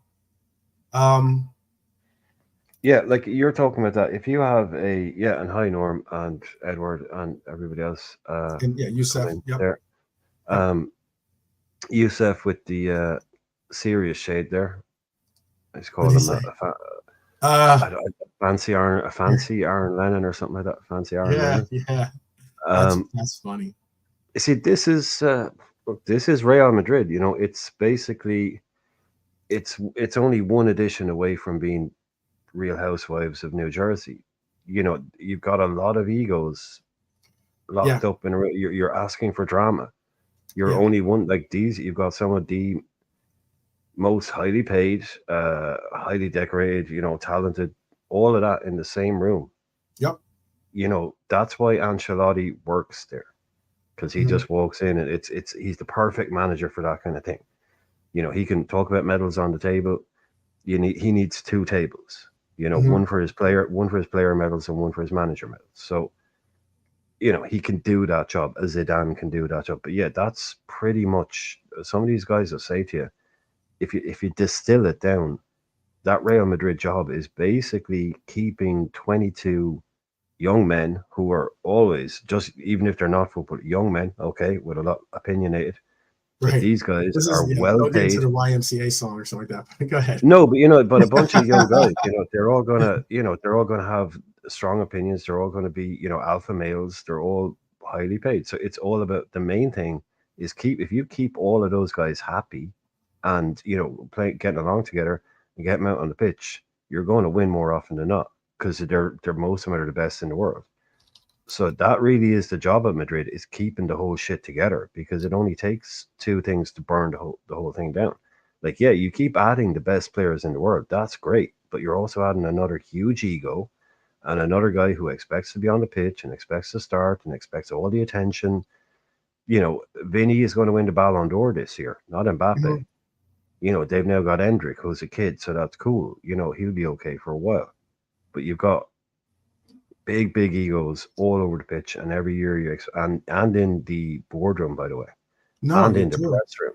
You So do. You it's do. that place is just a powder keg, ready to go at any one point. So I mean, you yeah, know, the front line is Mbappe, Vinicius Jr., Rodrigo, Endrick. I mean, that alone, those four players are phenomenal players. And then you have a midfield of Bellingham, Modric. The player that I would like to see on this club, by the way, is the young Turkish player, the 19-year-old. Guler, Yeah, yeah, who I think is certainly shown, had little flashes of emergences in the Euros of saying he's a player to reckon with. I mean, like it's I don't you talk about our rotation. You can talk about how we are going to keep a lot of those, as Brian was saying, egos. Like personally, I don't think Mbappe would work with, for instance, Arnie Slot. I don't think he would work with Slot at the moment. You know, simply because maybe like not, maybe not. Yeah, no, I it's a good. Yeah, maybe not. I just don't. Because he would have to give up some of that ego to to No, but no. basically. To go back to what you were saying, because you made that point just a minute ago that he would have uh, done what Klopp would have wanted him to do. I think is what you said. Right. Yeah, because he would have Klopp would have he would have been like, yeah, this is cool. I'm gonna do but he made with an Arnie slot with all the best will in the world, perhaps not. Yes, exactly. It would take. I think it would take longer for Mbappe to go all in on or buy in to the system, uh, simply because there's no big name associated with the project. That's what I'm trying to get across. Well, he Um, would be the big name associate. Yeah, no, no, he I would meant be I the meant the big biggest name. name. Yeah, the No, no, but coach. I'm saying yeah, but he would be if he came in, he would be the biggest name. Exactly, like he Yeah, would be the right. And he would big be name. looking for you to tailor the system around him, as opposed for you to for that star player to have to like give up certain different roles or features of his game and the likes, or tracking back and all these other different things. Like he'd be like, I am Yeah, Mbappe. like Salah doesn't track back. Okay, let's not pretend he does. Salah doesn't. Salah hasn't tracked back. When is the last time you saw Salah tackling their left winger near our box? It hasn't happened in about 4 years because he doesn't track back. Well, it You happens. can It get rarely happens. I get what you're saying. It really no, but again, when I say please be realistic, when I say Salah doesn't track back, you know I'm speaking yeah, generally. yeah, I'm not saying never in his entire career has he ever yada yada right, yada. right. Because he He did doesn't. lets the guy. Right. Yeah. Yeah, but you know the point I'm trying to make, the wider point that I'm trying to make. The Well, just midfielder. very rarely do you see in Yes. his stats clearances, recoveries, stuff like that. Yeah. Okay, right. So I'm going to have to try and explain it again. In his career at Liverpool, tracking back and getting involved, following to his left winger all the way to our byline. No, that's not his game. Salah does not do that. He absolutely does not. So the midfielder does it in behind him. He can track a guy, he'll run with a guy, but Salah isn't getting back and defending. Sorry, come on. He gets that little bit of, but you can't have two of them. You'd have an Mbappe would have maybe in this team, not in this team, but yeah, it's not that exactly possible. He wasn't asked to do it. I'm not saying you don't get away with it, but he's not that. If Salah was asked, he was actually to do it, encouraged not to do it at times. Exactly. That's when, look, I thought this would go without saying, but yes, okay, clear it up. If he was asked to do it and he didn't do it, he wouldn't be on the pitch. So if you're going to tell me that over the course of his career, Salah has been known for tracking back and working hard in defence and all that stuff that people says Diaz does well, no, that absolutely no chance. I don't know what player you've been watching. Right. Everybody can do something once every 8 games. That doesn't mean that that's what he does. Salah has never been someone that tracks his winger and gets back and helps out his fullback and is there making tackles. Absolutely no chance. Nope, not having it. Yeah, pretty much. I agree that he doesn't track back on the regular. Definitely not so. But there have been games. What is wrong with you? No. Okay. Man. But there are parts. Not you, Crab. Yeah, I know. You're talking to Coco. I'm just reading some of the comments. I completely understand what the Irishman's saying. I'm not contending that Salah is on the levels of a Mane when it comes to the amount of attention, or even like I would go as far as it's not even the attention of what you see Diaz do, because for some reason I guess Diaz and Mane, maybe there was just a higher emphasis of it being concentrated on the left side of tracking back, or a more defensive coverage on the left side. But I get you, Crab. He has played some defense this year. He has played, at least from my perspective. I think he's played some defense. But that's because also I think the reason I'm saying that's because I think Arne Slot has asked for him to have a different attention towards that role than Klopp did in the years. And again, I remember there were times when Klopp come out and said he told him not to track back, or he told him to stay forward, basically. Yeah, exactly. So, yeah. I don't want him. I want my mid to go in and take over that role. I want Hendo and Trent and the centre half to come across, and there is, guess who? Mo Salah standing near the halfway line, ready to pop, ready to go. That's where I want Mo, on the break. I don't want him getting tied up in, oh, well done, Mo, you won the ball back near the corner flag because your defensive output is so world class. But guess what?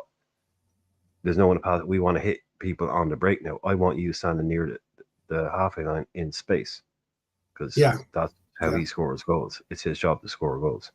Yeah, look, Hendo was there to be a dog's body for, covered in for everything down that right hand side for a long time. That was his job. So yeah, you could have Mo. Basically, what the players, I think the pros call it cheat. Is it they allow him to cheat? Is what they call it. Which basically means not what they mean by allowing someone to cheat is they mean not tracking your man and standing in the empty space. It means every other player will be told, you have to track your fucking man. You're not going to get in my team if you think you can just stand around doing nothing. Right. But a player like him will be allowed to do what the players call cheat, which is to let him go and stay in the space, because when it breaks, we'll get it to you. Right, because that's what I was about to say. If we are able to get a quick, turnaround or get a quick counter, then all of a sudden there's space that exists, for Salah to have the ability to either run into or at least receive the ball and do his service. So I agree with that completely. But Mo isn't that quick anymore. He isn't as quick as he used to be. We all, unfortunately, Father Time is pretty relentless when it comes to a lot of those things. But it's about getting smarter. I think Mo's getting smarter, though. I do think Mo's getting smarter with this, knowing that he can't always, for when you're younger, you can rely on your pace and your ability to go past people. But once that starts to get closer and closer to being leveled with your opposition, then you can get to the point of, well, I might go past you, but maybe I can get a pass off, or maybe I could, allow for some type of channel to open because of what I'm doing with the ball here or there. You want to say something, Brian?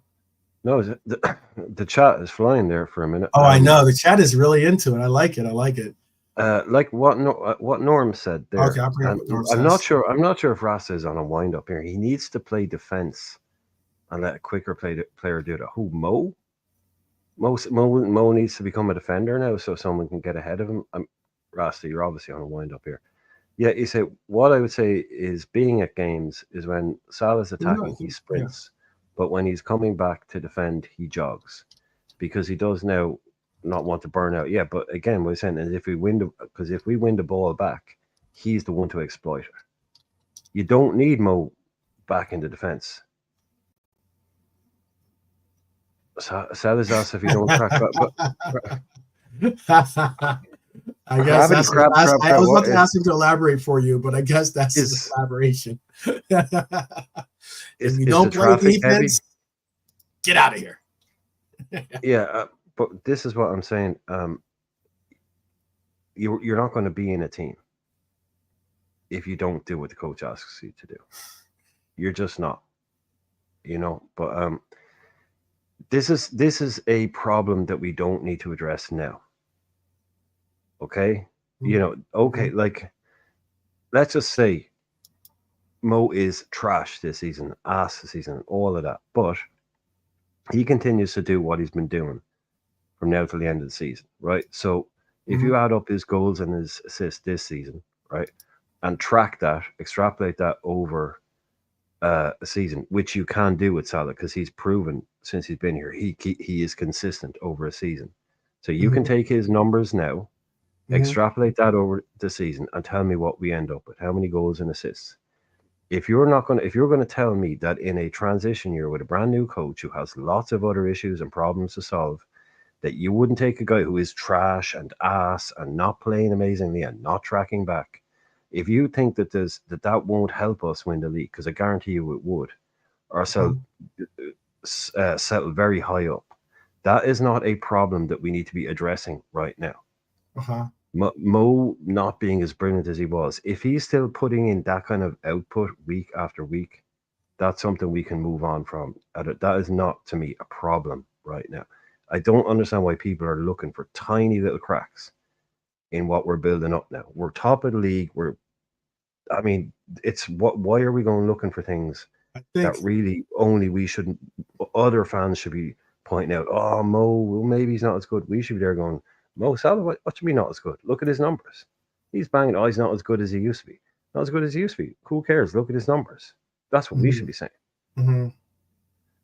If you put in what he's doing over the rest of the season, that's his job, is goals and assists. I know he doesn't look as good on the eye, but he is what we have right now. And if our worst right winger, who looks like shit, is putting up Mo numbers, let's be real about that. Come on, let's get our heads straight on that. I got what you're saying. The chat is in full throttle right now. I love it. And Rasta Crab is saying he understands what you're saying, by the way. He says, I think this is what he was saying primarily. He says he just wants Mo to get more involved in the defense a bit. That's all. And I can understand that. He has been, actually. I think I think you did answer your own question too. That he has been, I think, getting a little bit more involved in what than normally what we see. And I think that's also because our attack isn't coming from just primarily, a lot of our attack was like right-sided. Our attack was right-sided, but our attack has been more diversified as of late. If anything, I think our attack has been going through the left side a little bit more occasionally than the right side, which has been a surprise, really, because often it's always just diagonals or long balls, or somehow getting the ball to Mo Salah one way or another, and why his touches normally are like 60, 70, 80 touches or something like that for him in a game. But now his touches are like 40 touches or 50 touches, and you're seeing Diaz get 40 touches, 30, 40, 50 touches as well. And I think that's making a big difference in like where the ball is being, really centered, and having to track back as much isn't as needed because the ball's not on his side too much. So that's at least how I'm looking at it. Or the game of, or the realm of play isn't on his side too much. Sometimes it's a little bit more evenly dispersed. What's this again? Okay, here's a good question, maybe. Yeah, what do you make of people who preferred watching Hazard over Mo? I think that's that conversation, that debate has been put to rest. I think Hazard, again, it goes to tell you too about like a lot of the players that really are able to blossom, create in one of the most difficult leagues in Europe. And then you see these players go on to Real Madrid, not so much Barcelona, but I guess we could say Barcelona with some of our talent. Obviously, Suarez went there, but more so like with even Coutinho went there too. But like more so of Real Madrid, some of these big names go to Real Madrid, and they kind of get like it's not exactly how they pictured it would be. I think that once you're the main star, you're the main feature, and then all of a sudden you're on a roster where you're just another name possibly, and that's difficult to really contemplate. At least in my opinion, difficult to really contemplate when you've been probably the main man, on your squad before moving to Real Madrid. But now you're I spoke of that front line of forwards. There's 4 high-profile names in just the forwards. Then you get into the midfield, and it's just another long list of players that are exceptional players, but yet you're just now one of many exceptional players.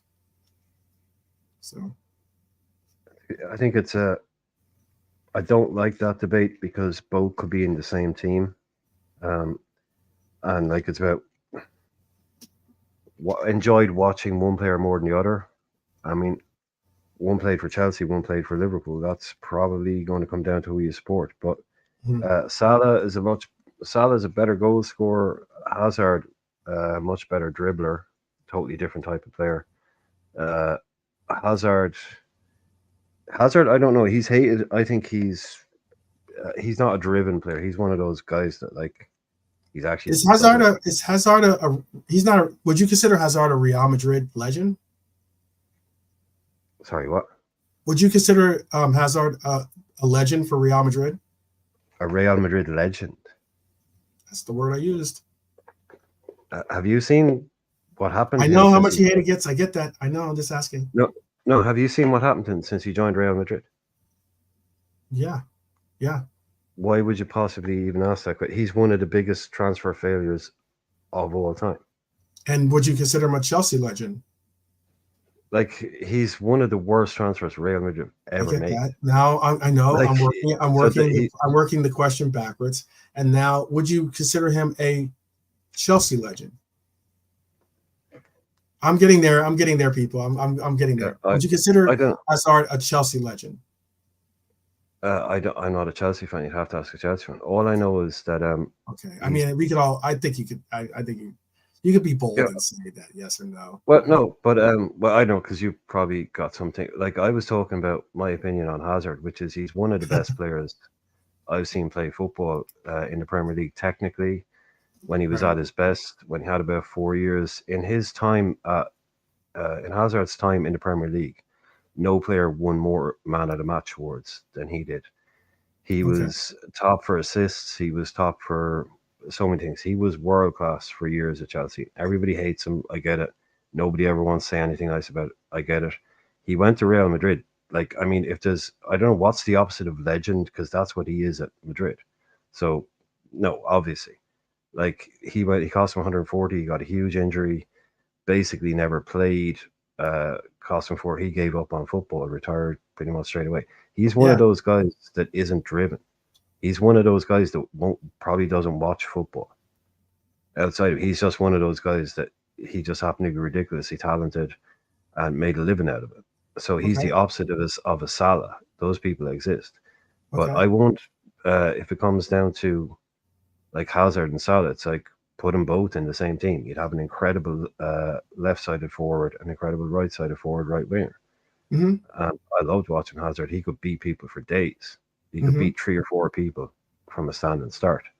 But yeah, one of the worst transfers ever to go to Madrid. That just shows you. Uh, I he so he yeah. thrived. Mm-hmm. He thrived in England, but Right. didn't That's care. what I was going. So there is some reasoning behind my questioning, and why I was getting at that is that so he's certainly a player that excelled at exceptional levels. Won silverware with Chelsea. He certainly established himself as being a possible legend. I don't think that They're they weird. I don't happy to know if they see. rank him as a legend. I think they do, probably. The Like, chat's but the Chelsea chat's fans telling are me that they weird. do. Crab saying he's a No, I Chelsea know. legend. Well, Ian No, but saying I mean he's a Chelsea Leo fans are. legend, but I get where he's going with that. Beijing Pop says he is a legend. Youssef says yes because they don't have many legends. I know he's taking a little bit Well, they of a have piss on them, but I'm they have making sure. Zola. They have Zola. They have Drogba. They have their older people. Hazard would be up there, yeah, probably. But again, I think choosing or going by the sense that he chose Real Madrid to move on to Real Madrid. He had some, as you said, a less than stellar time with Real Madrid. It's reasoning of why 140 very, million very, pounds. very. If I was in Trent Alexander-Arnold's camp, for instance, I would be saying to you like, yes, there's. I'm sure that you believe in yourself. I'm sure that you would love to go play with your bestie, and all the different little things about it. But going and making that transition to the Spanish league, and this in particular to Real Madrid, is not an easy. Is not going to be easy on your legacy. It's not going to. It's not going to treat your legacy very easily. It's going to be very harsh and rough on your legacy, because considering that there are going to be those that are going to be angry or disappointed or both.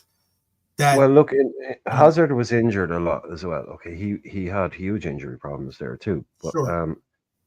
it needs. What I'm saying is like with the Werner thing. If he had come to the Premier League and in his first 2 games had scored 2 goals or three Mm-hmm. goals, he would have been off and flying. Mm-hmm. So if Trent goes there, if any player goes there like that, you get about 4.5 minutes to impress these guys. After that, you're done. Like it has to start. You have to start well. So yeah, he needs to go. If a Trent does go there, it needs to start well for him. He needs to get in the team. He needs to get the fans on side. Because all of that stuff has to. Because yeah, they'll have those white handkerchiefs out like they do. They'll boo Mm-hmm. you. They'll boo their own players. So it does. You have to get them on side. It all has to work well for you straight away because, like they've seen, like you said, the likes of Hazard, 140 million, 400 grand a week. If it's not working, they'll get rid of you. They don't care. They've seen better than you. They've gotten rid of better players than you as far as they're concerned. They don't give you much time, so it I, has to work real quick. I The think what Madrid I'm getting at, media over there is nasty. right? No, what he's getting at is, I'll just say, Rasta, what he's getting at is that, like, if you go to Madrid, it's not all roses. It's got It's to not work all out. roses. Yeah. You know, like, so for Trent, if Trent is going to go to Madrid, then yeah, it's no guarantee that it's a step up and it's all going to work out and you're going to get into the And first team. what I'm also saying is that if Hazard had stayed at Chelsea, he could have solidified himself as a bona fide legend. I don't know if he's a guaranteed legend or not. I know the chat's saying yes, predominantly saying yes. I don't. I'd had, I'm sure we could reach out to a Chelsea fan and ask them if they think of him. I know some that don't have very high opinions of Hazard. That's the thing. But see, that's the thing. Sorry, I don't want to interrupt, but that's the whole thing with some, like, with Hazard. He probably couldn't give a shit. Yeah, You so know I what I think mean, like, yeah, he probably yes. couldn't get, like, he had the chance to go to Madrid. Like, they are, like, Chelsea accepted the bid, 140 million. Yeah, And made him like 400 grand a week. I mean, that's kind of yeah, going to get some arses out of bed. That's going to get some people on the phone. The right, deal is being done at that point, and off you go. Biggest club in the world. He was getting on that around 28 at that point. right. So And he has no, and there know, are no. He's not from like London or something like that. yeah, So he doesn't have those allegiances. Right, exactly. I'm not sure like what his dream club was when he's Belgian. People are weird. right, Like, they right. all, Who knows what club he yeah, wanted to play for? exactly. Who knows what fucking country he wanted to play for? Right. Probably, because the bit where he lives is like they all go to Lille from Belgium, the good ones, because it's literally like 5 miles across the border or something. Well, Mm, it's a really close city to thingy. So to Belgium. So yeah, mm. I thought he was an unbelievable footballer. I hated when people that's acted like he wasn't good. Like, just admit that you hate him. Just say, I hate Eden Hazard. I hate him. I hate him. I hate him. Cool. But don't say, oh, he's shit. He's not even as good as people. He's Well, clearly brilliant. that's what happens often is that it gets to there where the revisionary, as Pops likes to say, is often too, is like get to the revisionary history of a player simply because that player doesn't we don't like him. Yeah. And I'll admit that sometimes even I might even get into a little bit of that myself, but I don't know if I No, wouldn't. like AJ was saying there, at Madrid, he literally, I mean, he gave zero fucks. He did. That's the whole thing about him. He made it, and he doesn't have that drive, that some of these players have. He's like, oh, well, it ain't working out, but I'm not going to kill myself to get back. Mm-hmm. Straight, yeah, unlucky. So But what the Ian's fact that he saying, played for that. I'm gonna bring up Dara's question too. But go ahead. Okay. No, Question. no, I'm sorry. Continue on. Oh, he's got actual questions. I see. Okay. I think so. I think he got an actual question or something like that. Ian's saying that he thinks that Trent may want to test himself at the elite Oh, stage yeah. for his career Dara next wants to step. put The in. lure of Real Madrid is tough to reject.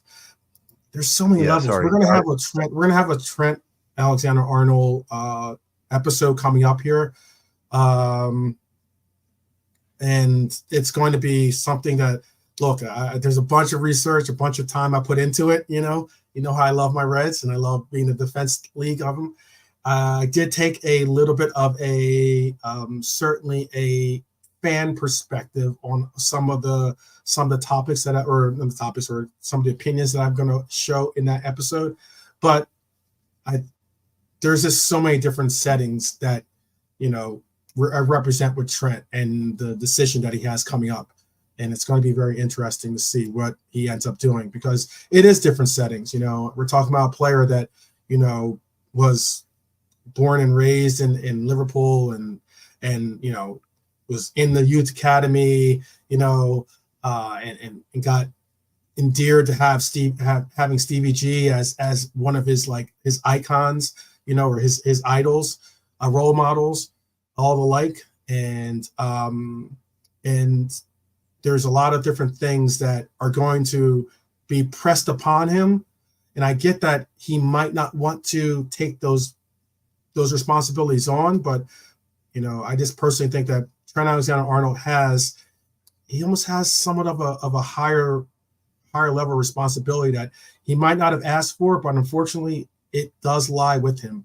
You know, there's a lot of Well, I can understand a lot of the connections of why yeah. people want Well, to look, see you him. see, we're what we're doing is emotionally projecting ourselves onto these players Yeah, by yeah, that's what we're doing here. It's like this is how I would feel, so this is how he should feel. right. You know, we need to stop doing that. You know, because we don't know what's going on in these guys' heads. We Mm-hmm, really don't. And Trent mm-hmm, or Pops is right there. I think he will always have an immaculate reputation at at Liverpool, even if he does go, because he hasn't. If he, as long as he leaves in a respectful way and says all the right things. Okay, the fact he's leaving on a free, that's going to sting, but that's probably more on. Uh, that's just one of those things. We're going to have to eat that.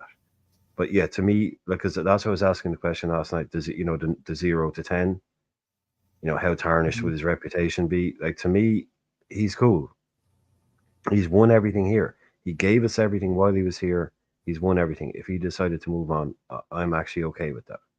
Yeah, I get it. I get it. That's the way I Especially was Pop looking at it. trying to say that Uh, you're a little too romantic about it. I don't yeah, think I think though, despite and I no, get but that that's what I'm what you're saying. But it's just my saying. opinion on it. But yeah, Yeah, my that's your that would be opinion. I his know I view was on going to try it, to and put that would mine be in his too. view. But, Yeah, so I'd be like, that's what my way of looking at. Because I know some people would like. It's like in life. Some people would be more.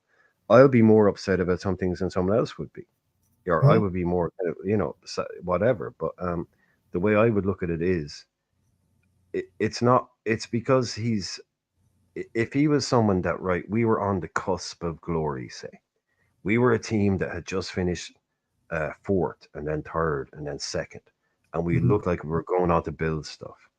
And one of our main cogs decides to put in a transfer request and cause a big storm and go and leave. Right, that's bad. Okay, that's one way to.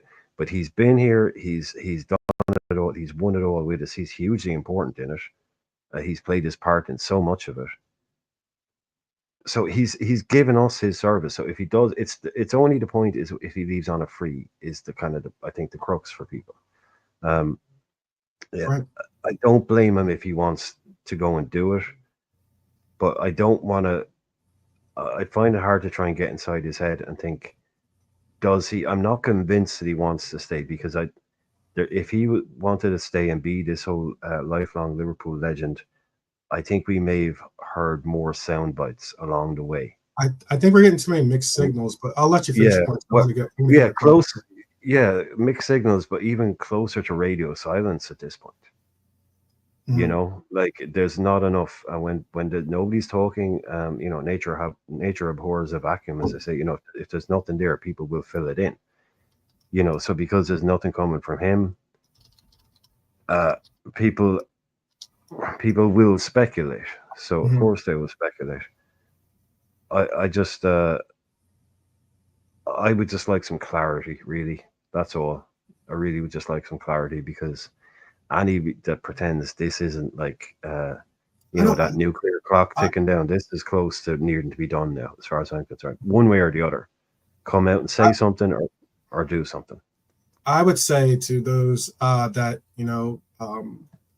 born and raised Scousers out there, I know that it is very much important about the players that represent this team and whether they are, and especially if they are Scousers, it has a little bit more of appeal or just um, pride that's associated with it. And I know that again, that could be a romantic perspective of it as well. I just look at No, it it's though. not romantic. I don't think it's romantic. Right, Like that's let not me finish respect. my point. No, no. Yeah, Yeah. yeah. Um, because I know I guess everyone has their opinions. And Brian's point about us projecting our own opinions or our own ways that we would handle this per se is certainly slanted somewhat towards the fact that we are fans and that this club means as much as it does to us. But I just can't emphasize enough that this player means a lot to this city. I understand, and that is something that will not go unnoticed. I'm not saying that he's going to all of a sudden be, looked at in the exact same light as a Michael Owen. And McManaman is I don't think he doesn't get really that much of that like hate mail or anything like that because he chose to go to Real Madrid. But I'm just trying to get across that there are parts and points that he can make a bigger message, and he can certainly create a more solidified legacy for himself if he does choose to stay with Liverpool. That's all I'm trying to get across, is that he could leaving on a free, that's obvious. leaving on a free and not having anything come. That's why I was even offering the transfer deals of swap deals and the like, because leaving on a free where there's nothing, where there will be a somewhat of an empty hole left by him leaving, in that he is a Scouser, in that he was the vice captain, he was the person that was saying how he wants to be the captain. It's just the sheer fact that a lot of these youth academy players look at him as the model of player to emulate towards. And, if he were to make that kind of decision of saying he's playing this, that I love the badge, I love the city, and this is where I want to not only keep Liverpool at the level of where they're at, but rise them up even to maybe in a higher level. That is something that would be incredible to see. And I think that would resonate through the youth academy, that would resonate through the city, through the pride of the city and the likes, and even globally, it would also help us as fans. But again, it's his decision and it's his choice. That's what I'm trying to get across. Go ahead, Brian. No, but I would say that, I would say that's obvious. If he stays, he will have a stronger legacy, than if he leaves. We all but that's you can say oh, players will look at him, but players will also look at it. I mean, not everybody looks at Trent and goes, "Well, that's what's going to happen."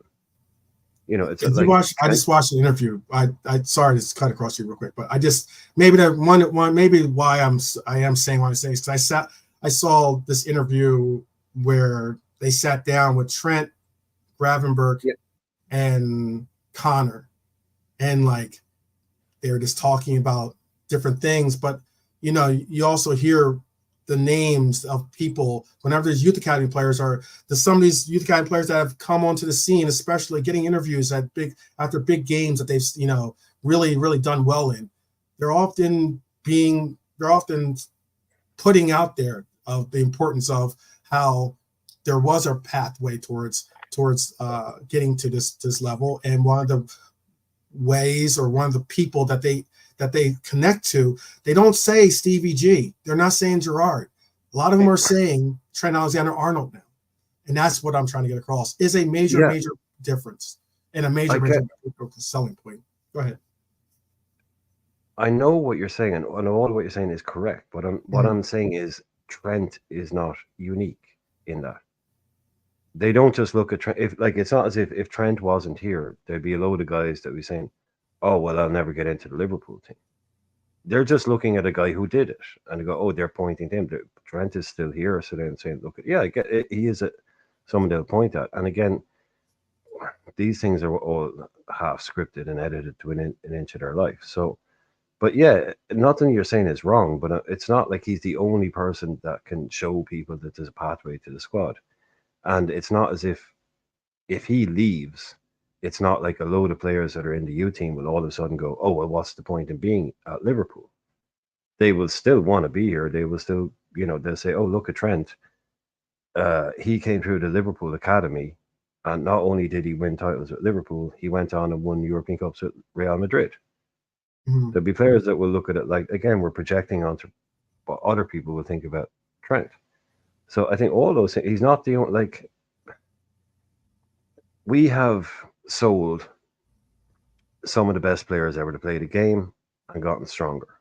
We always sell players, no player leaving, it always hurts people at the time, but it's never as catastrophic as people seem to think it will be. It's just, if Trent leaves, it will be one of the bigger kicks in the balls, definitely, without a doubt. Mm-hmm. It's not like Danny Murphy left. He was good, people liked him. Bits, that's not okay. Unlucky, off you go. Yeah, if Stevie G had gone to Chelsea, that would have been a massive kick. Trent, yeah, again, I think more reputationally and more for your ego than anything else. What it says to you is that player thinks that being at Real Madrid is better than being at Liverpool. And that's what's at the crux of how most people feel about this. Mhm. That's the deepest thing. That's really what they're thinking. Trent thinks that being at Liverpool or being at Real Madrid is better than being at Liverpool. How can he think that? He's a scouser. How can he think that? That's what they're really feeling. And that's what they don't want to hear. But like I've said, all of this stops if he comes out and communicates. Because it is getting to that kind of, yeah, okay, Trent, I get you're playing it cool and all that now, but you can see what's happening. Like you said, how much it would resonate in the city if it stayed. Mhm. So he must be aware of how much it will resonate now at the moment. What's going on? People want to know what's happening, and he can put people's minds at rest and either come out and just say, respectfully, I've made a decision, and next summer, new chapter in my life, yada yada yada, Mhm. or come Mhm. out and say, stop the chatter, stop the cap, as the kids would say. I'm signing a new deal. There's nothing to worry about. We've been talking. I just want everyone out there to know I'm committed. I'm ready to stay. You can all stop, back and forth. But just at some point soon, there needs to be a communication of what's going to happen because the longer there isn't one, I think the resentment will grow towards No, him. there will. That's what. Yeah, exactly. I'm seeing some. I'm already seeing levels of that exist or Yeah. start to you know Oh, people have already present said he's themselves. gone. Exactly. People have That's already why I said want he's to do that gone piece. and he's this and he's that and Mhm. yada yada yada. So fuck him and fuck this and fuck Right. that because Right. he's even. It's like so I come out saw and just there's a piece out nip there it that in the bud. there's a again you'll have to be sure to tune into that Trent episode because like there was a piece out there that said, do we even need Trent? That kind of deal or something like that, Mhm. and there was like there's this different little it's just interesting that All a that. lot of this could No, be really ended. I get there's going to be but those pops. that they're going to put it on to something that they're going to possibly put it on to the back of FSG and the likes. And I'm like, yes, they have their part and they have their role in like in getting this done as well. But ultimately, why I'm saying it the way I am saying it is because you know Trent could end this tomorrow if he wanted to. You just say, I want to stay with Liverpool. We're going to work out a deal. We'll figure out something, and then that's done deal. That's one less conversation starter of you every time you get into an interview after a game or after even when you're on international break. He's probably going to get asked that question. It's just like that's just one less headache that you have to deal with. But it also helps in that, hey, he can utilize this as all three of these players, and we're on the tarmac here, people. So we're gonna let you guys go. I know it might be a little late for some of you, but all three of these players have the opportunity now to, if they do, quote unquote, let their deals go unsigned into January. Now all of a sudden they can say, "Oh well, I want 400,000." I don't know, hypothetically. I want 400,000 a week. And why can I say I want 400,000 a week? Because team A or team B or whatever team is now able to communicate and talk to me is willing to give me that deal. So that's where the bar is. Or you have to at least get close to it to make me not really be incentivized to take that deal. Like as in a lot of the let's say, I don't want to sound like Wu-Tang up in here, but like, cash moves a lot of things in this world. And that's going to be a very big piece on the board when it comes to deciding what happens to any one of these three players that have their deals ending at the end of this year. So that's just at least something I wanted to say. But is there anything you want to say before we let the people to again, is there any subject you want to talk about before we can go over the time if you need? Well, no, we were. No, the chat is just flying. So if there's I anything, know. I was trying to keep up with the chat. I know. yeah, I got into my little rants myself too. yeah, I'm getting Uh, told off. I'm getting told off by Rasta Crab and oh, all Pop right. Joe. Okay, yeah. Oh, I've already gotten called Oh, out a couple times too. but I was just saying with Pop. Pops was saying like Trent has come out and said he never talks about deals. Why would he? He isn't going to talk about this one. Right. But when is the last time he signed a deal? About 5 years ago, right? Before Hmm. that, when he signed that, the deal he signed before that, he would have been basically a teenager. Okay, so he said he never comes out and talks about him. Yeah, but the last time he signed one was 5 years ago, and he probably did that one with a bit of time left to go. Right. So that's cool and all that, Trent. But uh, you are now one of the most. When you signed your last deal, you were a promising young right back coming into a team. You look good. Now you're Mhm. one of the most high-profile players on the planet. And in terms of football time, you're in the very, very last stages of your deal. So I'm sorry, but you've never been in this scenario before where, like I've been speaking about what's going on. The noise around this is not healthy for the club. It's not good. It's not good for stability. It's not good for Arne Slot having to come out and go, so what's the crack with Trent every week? This is a new scenario. So it's like, yeah, I've never spoken about my deal before, but yeah, the last time you signed one, you were only down to 2 years, not like, and all this Real Madrid crap. Like, this is a totally different scenario. So times are different. This is different. I think that's a cheap get out of jail free card for Trent. It's like, well, I'm sorry, Trent. Like, this comes down to the time where now, um, an extension, yeah, but a new Mhm. deal. But communication, some kind of communication needs to happen. I'm sorry, but that's my opinion because Yeah. from a player like this, it's detrimental to our squad right now to have this going on. We need clarity. Not as fan, I'm not saying we deserve clarity as fans, but the club needs to know what his decision is. Hmm. Because if his decision is I'm staying, then different contingencies come into place. If his decision is I'm leaving, then he needs to give us the opportunity to look at what we're going to do when he leaves. He doesn't get to, I'm not saying anybody's the villain. I'm just saying everybody needs to be professional about this. The club, Trent, I said, if he leaves in the right way, to me, everything is fine. Hmm. But just do it in the right way. And to me, the right way would be letting the club know before January whether one of their most important players, most valuable players, is leaving or staying on a free. I think that's fair enough.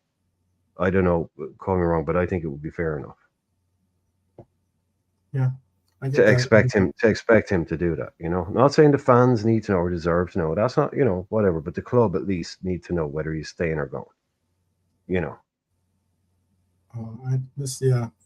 I did miss this question, but I don't know what he's referring to. I think he might be referring to the 9-0 win that we had. I think he's referring to that one. I'm not certain. Okay. There are two questions. Who did not score for us? Oh, I think yeah, there was a previous one, I think. There was something in Yeah, earlier in the there was chat, a I previous believe. one. Yeah, Dara he wanted to put in two trivia questions, and I think I forget which. I think it was the 9. I think it was the 9-0, or at least I saw him say something about 9-0, and I saw Norm say, "Of course, Norm was at the game." So, if you put that to the chat, Norm's going to answer that question pretty easily. oh no, I think they did already, but it just Okay, okay. I wasn't watching it because I saw, yeah, everybody was Just making talking. sure. I sometimes if I It fall went so behind in the fast. chat, it's only because I'm just maybe I'm Yeah. multitasking, trying doing my No, the best. chat is really busy. No, but the chat is really busy tonight for whatever reason. I don't know what we did to trigger people off, but everybody is. I did. I definitely know one way that we probably did, and that is bringing up Trent, bringing up Mo, bringing up. We didn't even talk. I don't think we talked much about Virgil today, but bringing up any of our, our star players, certainly can put a little bit of a bee in the bonnet, as they call it over here, at least. Um, Yeah, I missed the first question. I don't know what the I first. don't. Sorry, It's Dara, not the I Bournemouth one. missed. He's talking about 1990. I think it was Crystal Palace that we won. I don't, what was Because the first Bournemouth, question? because Bournemouth, I don't think it was 1999. That Bournemouth was under. I don't know. If Dara, you're still with us, you can ask your questions again if you don't mind. Um, Or I know Norm has already answered them, so if he can put in what the first one was, I think it was something like that. Who scored in the 2-9 nils or something like that, or I hmm. don't know. I think it was something like that anyway. I don't know top of my head. It was like the scores for the Crystal Palace 9-0. I remember this. I think we beat them 7-0 too, right? Did we beat them 7-0? With Oh, probably Palace. Yeah, yeah, I probably. think it'd be 7. I think there was a recent that we beat them 7-0 there at Palace actually, but not so much lately. Well, people, we are going to allow for you to enjoy the rest of your evening. I know it's a little bit late. We started the show a little later than we normally do. I spoke to Edward and said, like normally we're in the 7 o'clock hour. We will start the show, try to make it a habit of trying to make it a habit of being your show of choice in the 7 o'clock hour if you are going by British Standard Time. And yeah, is there anything that you wanted to talk about real quick though, Brian? I don't want to. We can go over if you want. If there's something that you definitely want to talk about. Well, no, that we're going to be doing another quiz because I forgot about the second week of international break.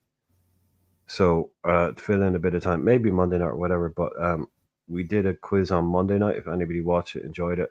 If there's anybody out there, again, like we did this last week, anybody in the chat, if you want to be on it, we'll be doing another one as well, by the way, general knowledge quiz.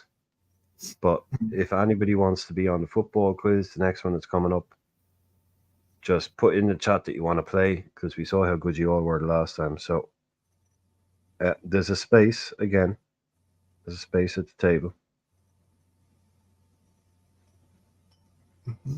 I think that was also some said 1990. I think it happened in. I just did a little quick search for it. I think it was 1989, but maybe because it was September 12th, 1989.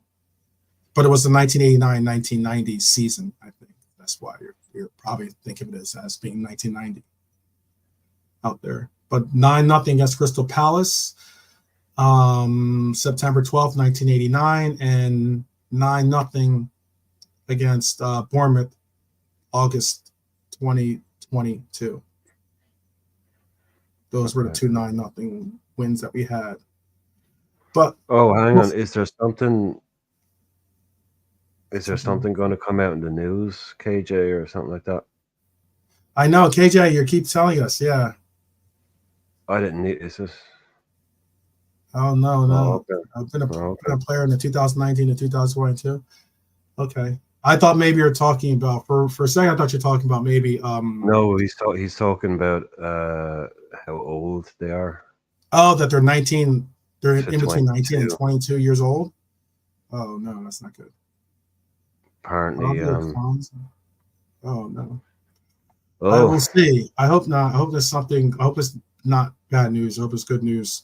I thought you were going to bring up Diego. No. Diego signed some new deal with FC Porto. No, I it's like what he was. I know what he's talking about. He mentioned something earlier on. Yeah, that doesn't sound nice. It ain't good news. Okay. Well, we'll keep that news for tomorrow. I'll do some research on it. Okay. I wanted to know who didn't score in our 9-0 and who we had on the bench that day. Oh. Okay. Who didn't score in our 1989? I know. A long time ago. 1989. September 1989. Long time ago. I remember it well. I think I remember somebody. Yeah, I think it was probably Norm. Now that I saw oh God. Okay. I remember a comment from Norm earlier on. I didn't know what it was about. Now I do. I think he said Hansen didn't score. So obviously that's one of the answers because Norm said it. So yeah, but I remember that. I didn't know it was in reference earlier, but I do now. So it was Norm. It's probably because a lot of guys, Well, yeah, there must have been a load of different scores. Yeah, and guess what? He was at the game. So yeah. I think there was like 9 different scores or something like that in that game. Probably wasn't 9. No, I think there was 9. 9 different scores. Jeez, that's highly unlikely, but wow. Yeah. Okay. The odds on it. Nickel, McMahon, Rush, Gillespie, Beardsley, Gillespie. Yes, I know. Sometimes sometimes my I get to later. Anyway, Aldridge, Barnes, and there's another. I can't see who was the other scorer. Second. I'm looking for the other scorer here.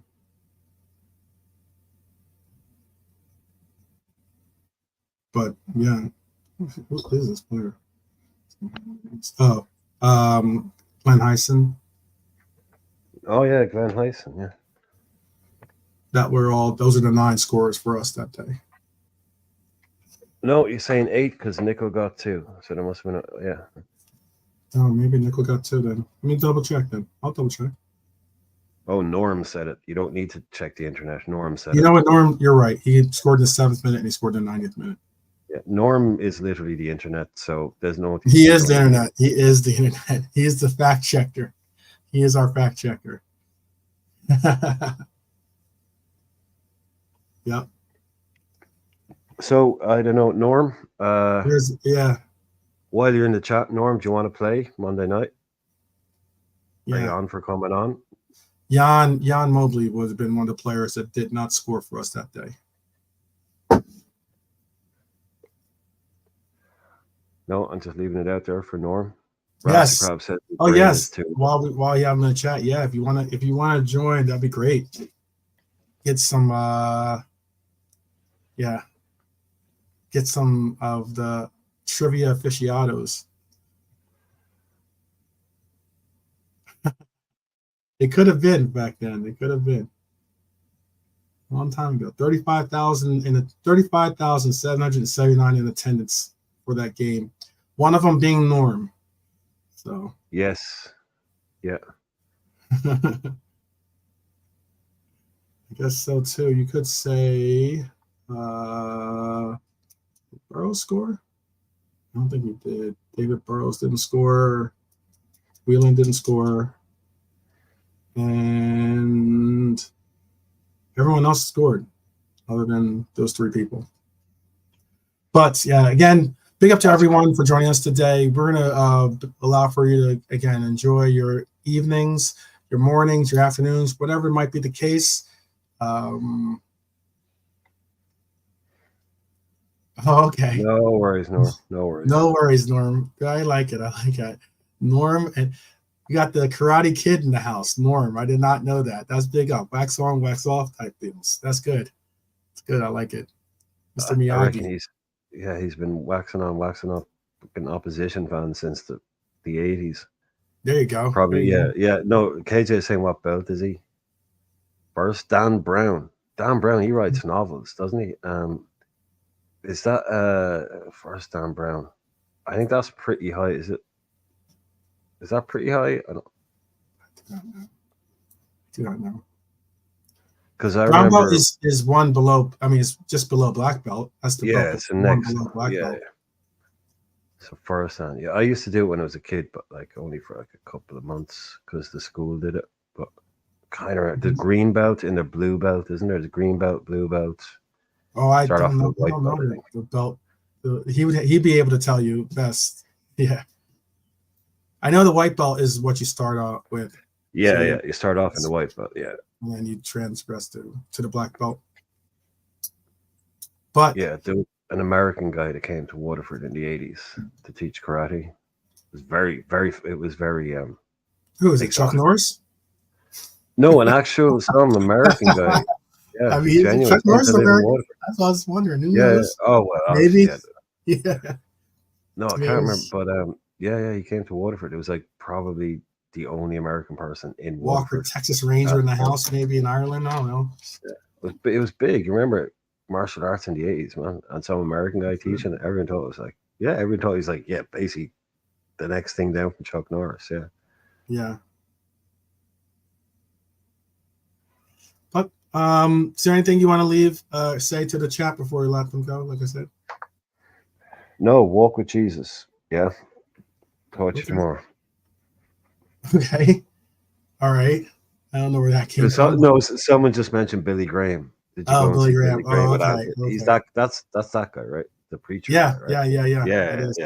Okay, yeah. Yeah. That's. I think he's no longer with us, but his son is I with didn't know they used to do us. preachers at Anfield. Yeah. I think his Was son that a is. thing? Yeah. No, but Billy sorry, Joel. Norm. Was that a thing? The Billy Joel like is at Anfield next year. Oh my goodness. you be going to that? Do you just Am get I going to that? No. honestly? But I mean, No, like, no. I'm Billy just saying. Joel is a New Jersey Norm is boy. saying. He is a No, New Jersey boy. Norm is saying He's he's going. married to a beautiful woman who's still very beautiful to this day, Christy Brinkley. Christine Brinkley, yeah. No, I'm just wondering at this stage. Norm is saying that he's going. I just reckon at this stage, Norm has the key to the back door to Anfield or something. Yeah. He's just literally he just found the key in the 80s and he's just had it Yeah. ever since. He just gets into everything. I'm trying to think of what would be real quick. What would be I guess a Piano Man, right? I think it's probably the song that everyone comes to see. Kind Is of, that yeah. Norm? Is that the song isn't that the song? I don't know. I think Piano Man is probably the song that everyone goes to see when it comes to Billy Joel. I know he's got a bunch of hits. Not saying he doesn't. Uptown Girl and you got that stupid fucking Lion Tonight type song. What's that song? That song. It's kind of like The Lion Sleeps Tonight, but it's not that. It's In the Jungle. Oh, really? Something that came out in the night. It's like a Disney song. It's like one of those kind of Lion King type songs he has. It was awful. It came out in the 90s, but it's huge. But yeah, he's got loads of those 70s songs. I know in America he was huge in like the 70s and the 80s. Yeah. But he came back. We Didn't Start the Fire. Remember that one? Yeah, that one. That's a big one. But apparently, no, it's a different. It's. I'll think Moving about it. Out, New York State of Mind. New York State, no. Pressure. Maybe it's Pressure. Pressure's a good song, actually. Pressure is a good song. The whatchamacallit, I was trying to think of it. Yeah, but Piano Man, like you're saying, apparently, like that's one of the he plays that at the end. I think that's the song that like he plays last. Because exactly. It's one of the songs. I'm sure everyone goes for a lot of these other songs, but like if you played that, some people will be like, "Won't be traffic." It's like he's got one of those songs. I'm totally joking. He's got one of those like songs that's like called Karen or Angie. I know Angie's the Stones, but one of those type of songs that's big as well. That all the couples get up and kind of sway together for that one. Yeah, it says The Lion Sleeps Tonight. It's that one. It's that weird fucking Disney type song. I can't remember the fucking name of it. But no, I'm just amazed that in the 80s they were doing Billy Graham at Anfield. Was that in the middle of the night? In the middle of the night, it's that song. Oh, in the middle of the night. Middle of the night, it's that so song. Annoying. No it sucks, doesn't it? It's so no bad. offense. That song is horrible. So It's so bad. Like he has no right to be doing in the middle of the night. I go walking in my sleep. Yeah, it's like about like sleepwalking or something. Yeah. It's so fucking bad, that song. Yes, and Ian, hopefully I will be there for Dua Lipa. I'll be backstage, hopefully. We'll see. Yeah, get Norm's key, dude. I'll have to see if Norm lets me borrow his key or he lets me in. Just open the back door, at least let him in, Norm. Let him get a high vis jacket and one of those lanyard things, and just in you go. Oh yeah, trust. Definitely. JK's brother is already sent him the pictures. So you take off the high vis and you've got that suit I'll have underneath the jacket it. ready and everything. There you go. Yeah. But all right, guys. We're well over into extra time, but appreciate every last one of you. We will join you again tomorrow. It'll be it'll certainly be more. Yeah, it'll be 7:30 tomorrow. And yeah, JK texted me saying he will have the fantasy football show ready for Friday night. So if you want to come in and be ready for your fantasy football ratings and everybody that's in the league, JK is going to be doing his special segment on Friday night. That sounds good. Sounds good. We'll get the fantasy football update for you on Friday. We're also going to do, we are going to get the Survivor Series up and running as well. And like I said, please do tune in for all the opinions that were definitely brought up today about the Trent Alexander-Arnold, saga that we're going through. Please be a part of the episode live when I bring it to you. It'll be set up very, very be a cool setup, and I have already some, prearranged pieces, some backgrounds, some stats, all the likes, all the bells and whistles for that one for you guys. He definitely deserves it, and it'll be open to discussion as to how you feel about it after I give some of the, the backline information that I want to definitely present. So we will see you mañana. And I guess, as always, until then, up the Reds, people, up the Reds. And I'll see you guys soon. Take care, guys.